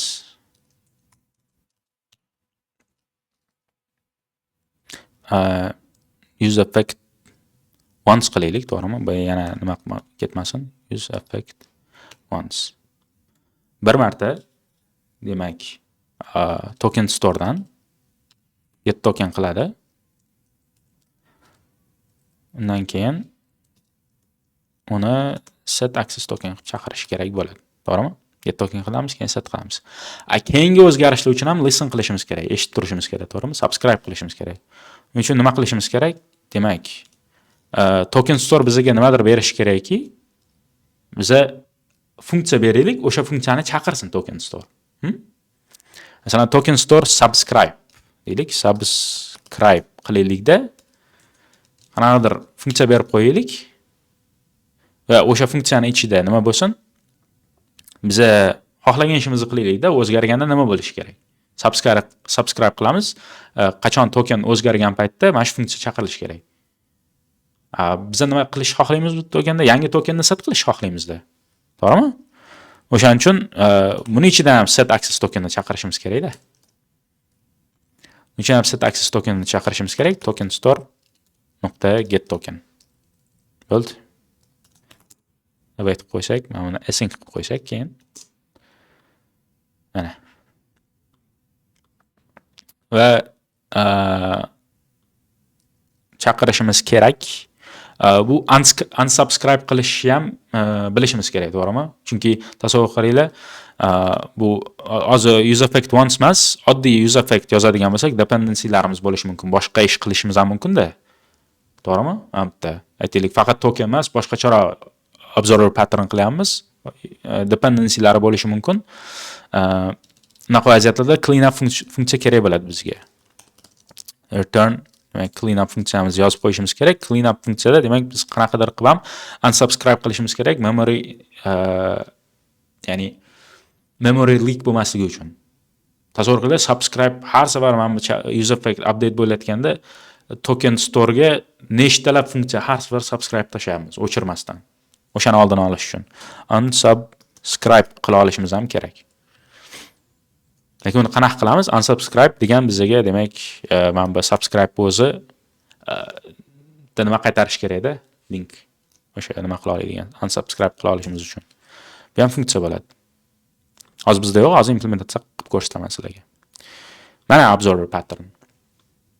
Biz observe qilyapmiz, token store bizga observe qilish uchun nima beryapti? Nima deydi? Imkoniyat. O'zini subscribe nimasi orqali, metodi orqali. Va unsubscribe qaytarib beradi, chunki buning ichida link bor. Sirazi o'chirib yuborish mumkin. Qanaqa implementatsiya qilamiz? Token store'ga kelamiz. Subscribe endi implementatsiya qilamiz. Xo'p. Subscribe deb yozamiz. Bu funksiya berish kerak bizga, to'g'rimi? Callback qilaylik. Callback. Oddiy void funksiya bo'la qolsin. Promise bo'lishi ham mumkin yoki any unknown qilib qo'yaylik. Bizga ham error bermaydimi o'zi? Okay. Callback keladi. Biz buni registratsiya qilib qo'yishimiz kerak. To'g'rimi? Subscribe qilayotgan paytda callbackimizni registratsiya qilib qo'yamiz. Xo'p. Buning uchun bizga yangidan nimalar kerak bo'ladi? Demak, token store'imiz uchun subscribers kerak bo'ladi, to'g'rimi? Const qilamiz, subscribers. Nimalar subscribe qilyapti? Bu xullas bitta array bo'ladi-da. Gap qisqasi. Bitta array bo'ladi. Yoki set ishlatsak bo'ladi. Unchalik ham nimasi yo'q. Set ishlataylik, mayli. Kurtoy bolalarga o'xshab. Xo'p. Nima qilamiz? Subscribersga add qilamiz callbackimizni. Va unsubscribe qilish uchun nima qilamiz desa, endi bilib olishimiz kerak, qachon unsubscribe qilganda qaysi nimani callbackga o'chirib yuborish. Shuning uchun biz funksiya return qilishimiz kerak. Subscribe dan return qilamiz funksiya. Unsubscribe funksiyamiz, mana shu funksiyamiz, unsubscribe funksiyamiz. Bu nima qiladi? Bu subscriberlardan remove delete mi diyor? Da. Delete o'sha callbackga o'zini-da. Ya'ni bizda referensi bor, shundoq. Qaranglar qanaqa oddiy. Bo'ldi. Subscribe nima qilganda demak add qiladi. U funksiya return qiladi, unsubscribe qilish uchun funksiya return qiladi. Bo'ldi. Qachon chaqirsak, o'shani olib tashlashi mumkin. Ana endi bu nima deyapti? Boolean is not assignable to effect callback.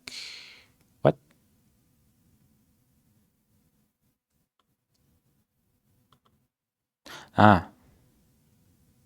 Void qo'yaylik. Prosta ham bu boolean qaytaradi-yu o'shaning uchun. Void qo'yamiz. Bunaqa usulni bilarmi deydilar, void ishlatishni? Qayerda edi u? Yo'q, endi ko'rdim. Hozir xato chiqadi deb turdim. Yo'q, nega? Nima qiladi? Kim biladi? Mana shu void nima qiladi? Void o'zi Void ishlasa bo'lsa qaytarmaydi deganda. unsubscribe funksiya hech narsa return qilmaydi. Return qiladi, shunchaki biz interpretatorga, JavaScript engine'ga aytyapmiz, nima return qilsa ham ignore qilib. Bizga farqi yo'q nima jo'natishini. Ya'ni void qaytarish kerak-da, keyingi funksiya yoki keyingi variable assign qilyapmizmi? Endi assign qilmasak, agar masalan promise bo'lishi mumkin, to'g'rimi? Men bundan promise qaytarish mumkin edi. Bizga promise nimasi shart emas, bizga rezultati o'shanaqa vaziyatlarda ham void ishlatib ketsak bo'ladi. Ya'ni rezultat qiziq emas, bizga funksiyani return qilayotgani, nima return qilayotgani qiziq emas, bizga side effect kerak degan ma'noda bu. Shunaqa. Bu TypeScript'niki yoki JavaScript? Yo'q, JavaScript'niki. O'ziniki. Mana ishlatib ko'rsataymi? Masalan, void qilaman. Bitta funksiya yozaylik. Return qilsin 5. Undefined qaytaradi. Lekin o'zini chaqirsam, mana. Lekin voidni olib tashlasam 5 chiqaradi. To'g'rimi? Oldiga void qo'ysam undefined. Xo'p, nima qilyaptik biz? React haqida nimadir gaplashyapmidik? Rezultat ko'rinishi. Yo'q, rezultatga hali erta. Rezultatga hali erta, chunki subscribe qildik, lekin mana bu funksiyamizni kim qachon chaqiradi degan savolga javob bermadik hali. To'g'rimi? Right? Tipa event listener qo'shdik. Lekin bu event qachon sodir bo'lishi kerak? Qachonki tokenimiz access token o'zgarganda. Demak, access token o'zgarganda nimadir qilishimiz kerakki, mana bu subscriberlarimizni hammasiga signal jo'natish uchun. O'shanda nima qilamiz? Emit deymizda, this.emit degan bitta nima qilishimiz kerak. Ya'ni o'sha o'zgarishlarni chiqarib yuboramiz. Mana shuni chaqirib qo'yishimiz kerak. This emit nima qiladi? Subscribe bor, emit qiladigan ish kim aytadi nima qiladi?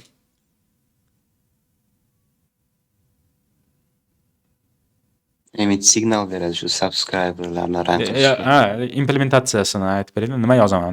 Qanaqa qilaman o'shani?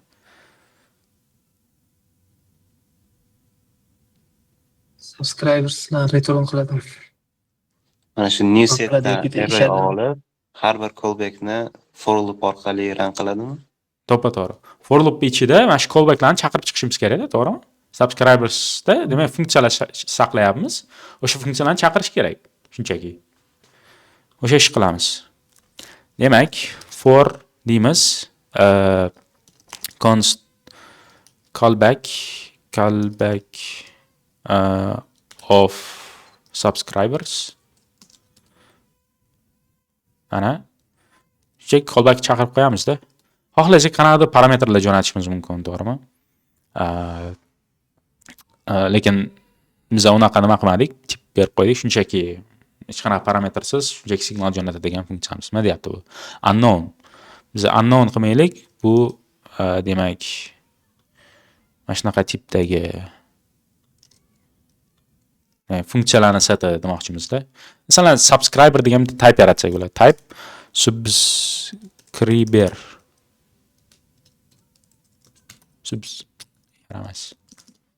Subscriber type'imiz demak mana shu funksiya type. Uni xohlagancha o'zgartirishimiz mumkin. Bitta parametrlar qo'shishimiz mumkin, to'g'rimi? Mana shu type'da o'zgartirsak bo'ladi. Lekin setimiz mana subscriber, callback'imiz ham aslida subscriber, bu ham subscriber bo'ladi-da. Mana subscriber chaqiramiz. Qanaqa tip bo'lsa o'shalarni nima qilib chiqadi. Bo'ldi. That's it. For loop bas o'zida ham menimcha funksiyalari bor edi. For loop looks cool deydi. For each, mana for each bor ekan. For each bilan ham qilsak bo'lardi. Kayfiyatilarga qarab-da. Let's this emit. Ana, endi qachon tokenimiz o'zgaradi, o'shanda nima qilish mumkin? Shunda view-dagi watch ham shunaqa sifat ishlaydimi? Nima? View-dagi watch ham shunaqa ishlaydimi? Watch function. Adashmasam shunaqa, bilmayman, ishlatib ko'rmayman to'g'risi. Bilishimcha endi view ni bilmadim. Funksiya berib yuboriladi. Aha. Unga ham funksiya berib yuboriladi, shu funksiya bilan anaqa beriladi. State berib yuboriladi. State o'zgarsa funksiya ishlaydi. Ya, shunaqa. Shunaqa bo'lsa kerak har holda. Emit qaranglar. Uni subscribe qilish, boshqa qilish, uni nomlarini har xil qo'ysa bo'ladi, lekin hammasi tagida baribir observer pattern. Sizlar hozir patternni o'zini tushunib olinglar, bo'ldi. U nomi bilan qiziqmanglar. Masalan, observer pattern ekanligini men ham yaqinda bildim. Nomini aytolman-ku. Anchadan beri ishlatib kelamiz bu narsalarni. Lekin nomini bilmaymiz. Uni nomini bilishingiz qachon zarur, qachon kerak? Siz kommunikatsiya qilayotganingizda, developerlar bilan, komandangiz bilan yoki dokumentatsiya yozayotganingizda. To'g'rimi? Kommunikatsiyani effektiv qiladi-da bu narsa. Tushuntirib o'tirmaysiz-ku, masalan, bu narsa men bunga subscribe qiladi, keyin mana bu narsa o'zgarsa emit qilamiz boshqa deb o'tirgandan ko'ra, bu observer pattern deysizda.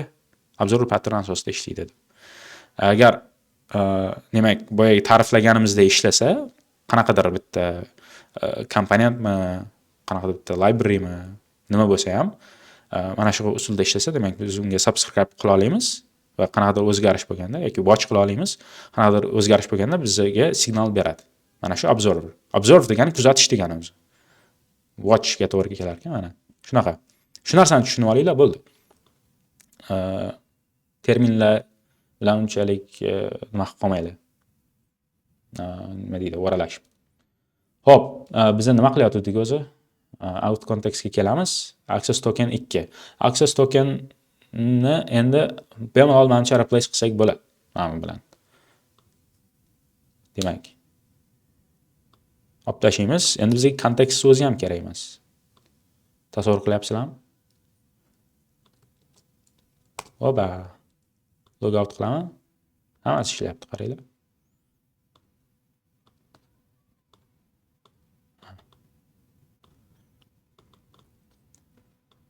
Bo'ldi. Endi aytaylik, tekshiraylik, rostdan ham ishlayaptimi yo'qmi? Masalan, use access tokenni qayerdadir ishlatib ko'ramiz. Aytaylik, project page'da qaysidir komponentni ichkarisida aytaylik nimadir token kerak bo'lib qoldi bizga deylik. Bilmayman nega kerak bo'lishi mumkin. Misol uchun-da. Use access token.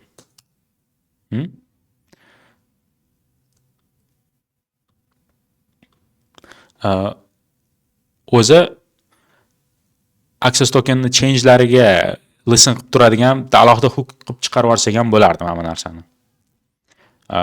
Masalan, aytaylik bizda nimalar ko'p, observer pattern bilan ishlaydigan nimalarimiz, modullarimiz ko'p deylik. O'shalar uchun adaptionni bitta umumiylashgan bitta nima hook chiqarsak ham bo'ladi. O'zi subscriber o'sha observer pattern uchun nima ishlatsak ham hozir ko'rsataman sizlarga. Men boyagi veb-saytni yopib yubordimmi deyman-a? Patterns dev degan. Patterns devga kirsanglar,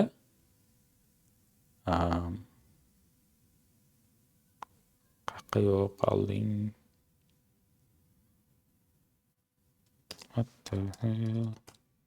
Mana.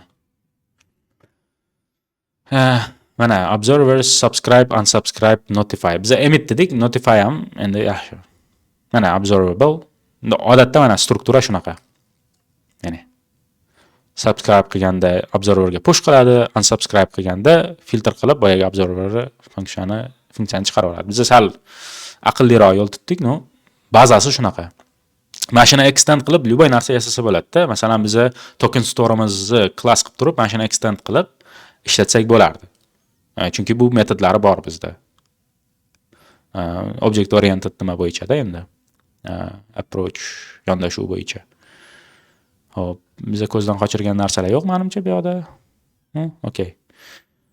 Zo'r narsasi, eng zo'r narsasi o'sha nimani, o'sha observer qilganimiz, emit qilib boshqa narsa qilyapmiz. Notify qilib o'zgartiraylik mana shu narsani. Notify, yaxshiroq nom. Zo'r narsasi biz hozir React-ga buni bog'ladik-ku, to'g'rimi? Qayerda edi? Out contextda. Mana. State bilan boshqa bilan biz xohlagancha boshqa frameworkda ham mana shu narsani ishlatib bog'lasak bo'ladi-da. Token store'ga React ichida bo'lmasa ham subscribe qilsam bo'ladi. Token store subscribe qilib turib, o'zimni custom qanaqadir funksiyani yozib qo'ysam bo'laveradi. Ham subscribe qilaveradi. Masalan, log qilaylik. Outside outside React. Mana. Tokenni bitta o'zgartirib ko'raylik, mana shuncha nima qildik. Refresh qiladigan bitta vaziyatga olib kelaylik. Mana backendda konfiguratsiyada mana tokenimiz 5 sekundda expire qiladigan qilaman mana. 5 sekundda expire qiladi va signal jo'natish kerak biz backendimiz nimaga? Backend signal jo'natmaydi. Bizning tokenimiz expire bo'lgan bo'ladi. O'sha paytda qaytadan access token olish kerak-ku. Demak, men qaytadan boshlayman. Xo'sh. Biz logout nimani implementatsiya qilamiz. O'sha narsa qolib ketibdi. O'shani qilaylik hozir. Demak, HTTP client agar request refresh token mana bu fail bo'lsa, fail bo'ladigan bo'lsa, biz nima qilishimiz kerak? Logout qilib yuborishimiz kerak bo'ladi. Mana bitta. Demak, try catch yozishimiz kerak bo'ladi bu yoqda. Try catch.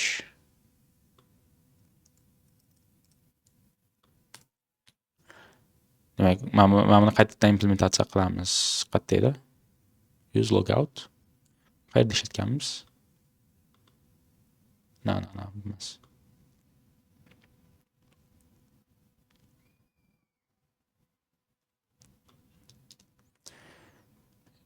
HTTP error nima bo'lsa, logout qilib yuborish kerak mana.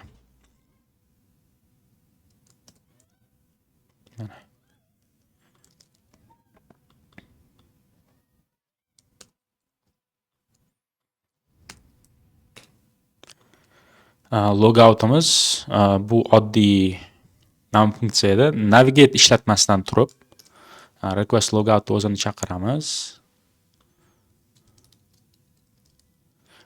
Request logout o'zini chaqiramiz. Request logout mana bitta. Har ehtimolga qarshi. Ya'ni refresh tokenni o'chirib yuborish uchun bu. HTTP cookie'larni. Keyin window.location.href teng bo'ladi. Ana shunga-da. Replace qilishimiz kerak edi o'zi.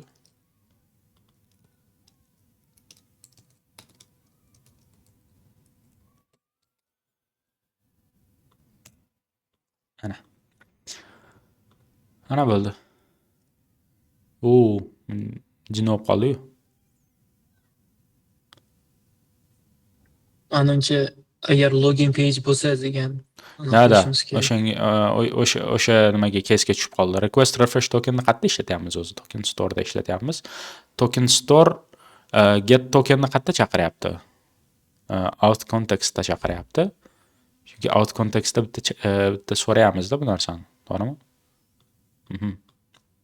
O'shanda logout qilib deyapti. Biz har doim bu ish qilmasligimiz kerak edi o'zi. Bu logikani bu yoqqa chiqarib xato qildim. Bu narsani bu yoqqa keltirmasligimiz kerak edi. Bu kompyuterimni buzib qo'ymasin. Bu logikani biz boshqa joyda yozishimiz kerak. Qaytaramiz orqaga. Navigatsiyaga oid narsa bo'lgani uchun menimcha bu narsani Reactga bog'lashimiz kerak. Mana shu use logout nimani ishlatishimiz kerak, lekin qayerda degan savol bor. Demak, HTTP client out context birinchi bo'lib get tokenga request jo'natadi.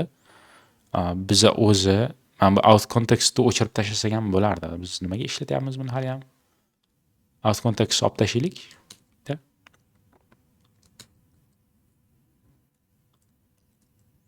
Endi localhost ga keldik. Okay, refresh tokenni olamadik. O'sha paytda logout qilish kerak. To'g'rimi? Chunki biz protected route'larni tekshiryapmiz hozir. Protected route'ga kelamiz. Qarada, refactor bitta arxitekturani o'zgartirish, refactor qilish qancha narsani test qilishga olib keladi. Shuning uchun ham end-to-end testlar yozish kerak, unit testlar yozish kerak. Agar testlarimiz bo'lganda уже bilardik mana shu narsani sirasi catch qilardik. Hop. 100 access tokenni ishlatyapmiz. Bu yoqda bizga hech narsa kelmayapti. Mana shu loading state ko'rsatib boryapti faqat. Access token bo'lmasa, 100 access token qilyapmiz. Bo'lmasa biz loading ko'rsatyapmiz. Mana shu yerda error nimani ham state ham berishimiz kerak bo'lyapti demak. Biz aytishimiz kerak, error bo'lib qoldi, ololmadim. O'shaning uchun logout qilamiz deb. Xo'p. Buni qanaqa qilamiz? Qayerga qarayotgandim? Demak, hali access tokenimiz yo'q. Access tokenga request qilamiz.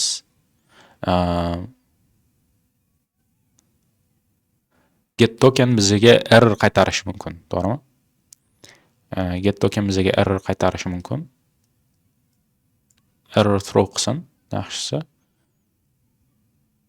Does it throw error though?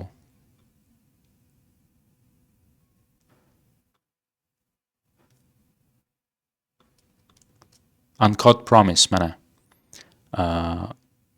Token store 11 mana shu yerda error throw bo'lyapti bizga, to'g'rimi? Ya'ni get tokenni o'zida.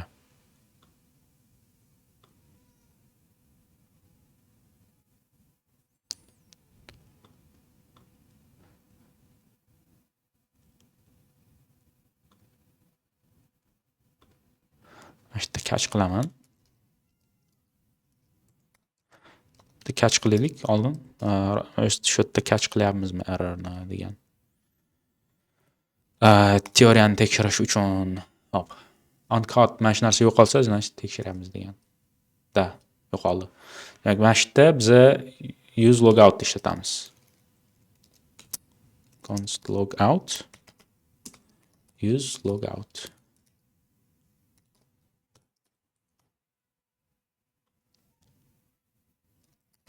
O'z tekshirishimiz kerak edi nimani?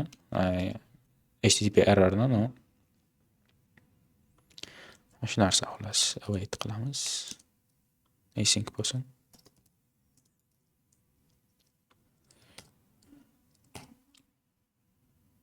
Hop, qaytadan.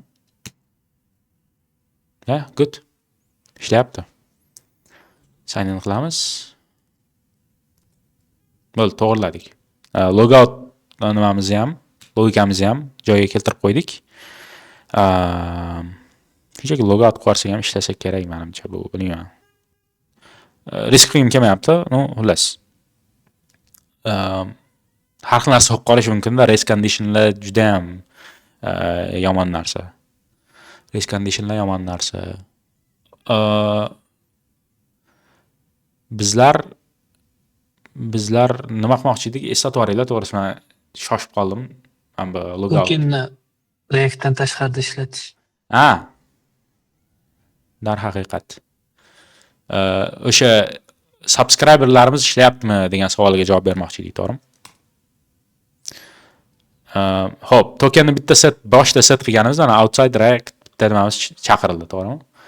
Endi 5 sekund o'tdimi? 5 sekundda expire qiladigan qilgandik nimamizni. Outside React yana bir marta hozir aytish kerak. Hozir network request jo'natsam, yangi token olish kerak. Birinchi hozir projectimiz, men bu error berish kerak. Men projectga request jo'natganimda, keyin refresh tokenga request jo'natish kerak, keyin qaytadan yangi token bilan yangi projectni fetch qila olish kerak. O'sha ish qilaman, fetch. Error berdi chunki unauthorized tokenimiz eskirib qolgandi. Yangi access token oldik, yangi access tokenni berdi, o'sha bilan keyin yangitdan request jo'natgandik, project bizga qaytarib berdi. Konsolga kelsak, subscriberimiz ishlagan bo'lishi kerak. Outside React ishlagan. Men bu ham ishlagan bo'lishi kerak, buni ham tekshiraylik. Masalan, bu set access token degan nimamiz. Reactga bog'lagan joyimiz. Bunga ham nima berib qo'yaylik, mana log inside hook. Mana. Update bo'ldi menimcha. 5 sekund o'tdi. Refresh. Mana outside React negadir inside ishlamadi. Lekin refresh qilishim kerakdir bitta. Hop, hooklarimiz ishladi. 1, 2, 3, 4, 5. Aha. Bo'ldi. Mana inside hook ham ishladi. Lekin negadir 2 marta chaqirdi. That is a problem. Balki user access'i ikkita joyda ishlatganimiz uchun shunaqa qilgandir.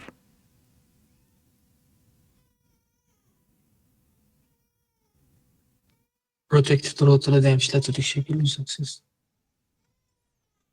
Da. O'sha ish qilmasligimiz kerak edi. O'sha ishni qilmasligimiz kerak edi. Biz har safar user access tokenni ishlatgan paytimizda yangitdan state hosil qilyapmiz, to'g'rimi? Yangitdan hook qilyapmiz. Mana shu ish qilmasligimiz kerak edi. Bitta kontekstda bo'lish kerak edi. Bizga out context kerak ekan. Gap qisqasi. Mana shu narsani kontekstga chiqarib yuboramizda, kontekstga chiqarib yorib, mana bu hookimizni qaytarishimiz kerak bo'lardi agar efficient bo'lishni xohlasak. Lekin unaqa qilmasak ham bo'ladi, menimcha. Hozir bitta yo'l o'ylab ko'raylik-da. Qanaqa qilib faqat bir marta access tokenni ishlatsak bo'ladi. Singleton qildik shunaqa sifat. Da, o'shanaqa bitta hook yaratishimiz kerak edi. Endi aynan singleton emas, mana use effect once qilyapmiz. Mana bu subscriberimiz bor-ku. Subscriberimizni mana bu yerga bersak bo'ladi yoki use access tokengami? No. State update bo'lishi kerak. Ya, o'zi buni dizaynni noto'g'ri qildik-da. Bizga token store'ga bitta listener qo'yishimiz kerak edi o'zi, state update qilish uchun. Lekin biz har safar access tokenni ishlatib, har safar subscriber qo'shyapmiz-da. Mana shu noto'g'ri. Narsa qilmasligimiz kerak. Kontekstda make sense qilardi agar mana shu narsani kontekstga chiqarib olib qilsak. Shu ish qilaylik.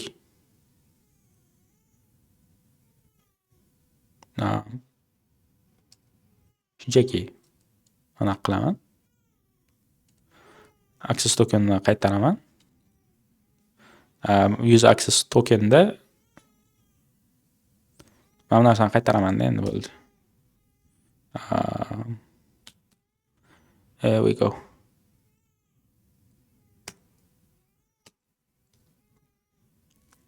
Mana kontekstimizni qaytarishimiz kerak bo'ladi. Bo'ldi. Bir marta chaqirilyapti. Token expire bo'lgandagisini tekshiraylik. 1, 2, 3, 4, 5. Mana bir martadan chaqirilyapti endi. Lekin ikkita joyda ishlatganman mana. Lekin bir marta listen qildik. Mana bu o'zgarishga. Project page'da bor edi, protected routes'da bor edi. Xo'p, hozir vaqtimiz yetmasa kerak ko'p nima qilishga. Nima deydi? Hozir buning uchun singleton yasashga, ya'ni aynan bitta joydan listen qilib har safar nima qilishga, lekin bitta subscriber ishlatsak bo'ladi, token update'lar uchun. Aytaylik, yo, u ham yaxshi fikr emas. Memory leak'ga nima bo'lishi mumkin? Masalan, use token store degan bitta hook qiladigan bo'lsak, masalan, token store. Callback'ga mana bundan jo'natsak, to'g'rimi? Qilib. Ichida mana bu subscribe qo'yadigan bo'lsak. Tasavvur qiling, callback buni ishlatadigan bo'lsak, agar qanaqa ishlatishimiz kerak? Use token store qilib turib, use listen token store qilsak, masalan, listen. Har safar callback jo'natamiz mana bunga, to'g'rimi? Funksiya jo'natishimiz kerak mana qilib. Bu har safar yangisini yaratadi-yu. Har safar yangi nima funksiya qo'shishni boshlaydi. Juda ham inefficient. Har safar yangi listani qo'shishimiz kerak. Uchun normalniy mana bitta use effect bilan clean up funksiyalar yozishimiz kerak bo'ladi, boshqa ish ko'p xullas. No, qilsa bo'ladi. Lekin juda ham ehtiyot bo'lish kerak bu narsani qilishda. Use effect once bilan mana bunaqa unsubscribe logikalarni yozib boshqa qilib.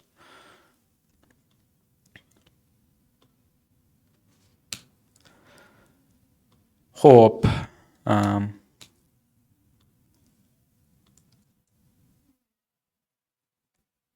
Lekin boyagi nimamiz ham yomon emas edi.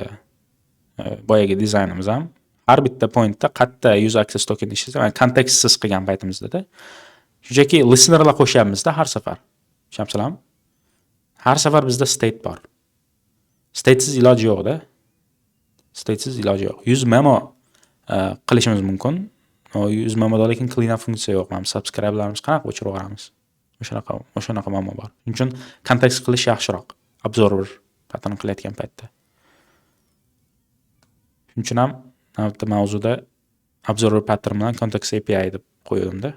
Chunki kontekst listen qilish kerak bu narsaga. State bitta bo'ladi-yu. O'shaning uchun. Xo'p, menimcha darsimizni yakunlasak ham bo'ladi shu joyida. Kodimizda kamchiliklar albatta bo'ldi. O'ylaymanki tushundinglar ozmi ko'pmi narsa.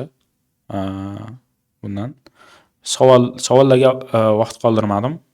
Uzr so'rayman. Orada o'zi savollaringiz bormi deb aytishim kerak edi.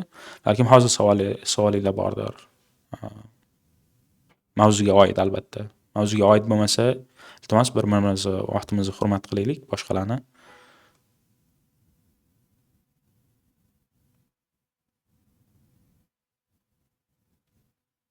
Kimda savol yo'qmi? Okay. Agar dars tushunarli bo'lgan bo'lsa, reaksiya qoldiringlar, thumbs up bilib turay. Chunki juda ham jim unchalik ham aktivnost bo'lmadi bu safar. O'shanga hayron bo'ldim, o'zi tushuntira olyapmanmi degan xayol bilan. Rahmat. Reaksiyalar uchun bu kodni push qilib qo'yaylik. Kamchiliklari bo'lishi mumkin. Ishlatib ko'ringlar, test qilib ko'ringlar. Xursand bo'lardim agar pull request jo'natib, "Hamtin to'g'ri deylik, mana bunaqa yozsak bo'lardi" deb pull request jo'natsanglar, to'g'risi. Demak, change token rotation logic architecture deylik. Architektura. Bu nimamiz proyektimiz linki bor. Hozir men sizlarga jo'nataman. GitHubda open source qilib qo'yganman o'zim profilimda. Hozir sizlarga share qilib yuboraman. Mana ko'rib chiqib, ishlatib ko'ringlar. O'zinglar uchun-da, ya'ni o'rgangan narsalarimizni takrorlash uchun faqat qolib ketmasin mana shu darsda. Chatda qoldirdim linkni. Ishlatib ko'ringlar, baglari bor. Menimcha yaxshigina, chunki ko'p narsasini test qilmadik. Test ko'ringlar, balkim yaxshiroq usullarni o'zingizlar toparsizlar. Patternlarni ko'ringlar, o'zgartirib ko'ringlar, bunaqa ko'ringlar, bunaqa ko'ringlar. Siz o'rganinglar-da. Mana shu narsadan. Agar kim uchundir bugungi o'tgan narsalarimiz yangilik bo'lgan bo'lsa deyman-da. Shu. Agar savolinglar bo'lmasa, hammaga rahmat kelganinglar uchun. Hop, o'ylaymanki hammaga foydali bo'ldi. Keyingi darslarimizda ham Xudo xohlasa bundan ham foydaliroq bo'lgan mavzularni olib chiqishga harakat qilamiz, inshaalloh. Ungacha hammaga xayr. Rahmat, xayr. Salom qiling.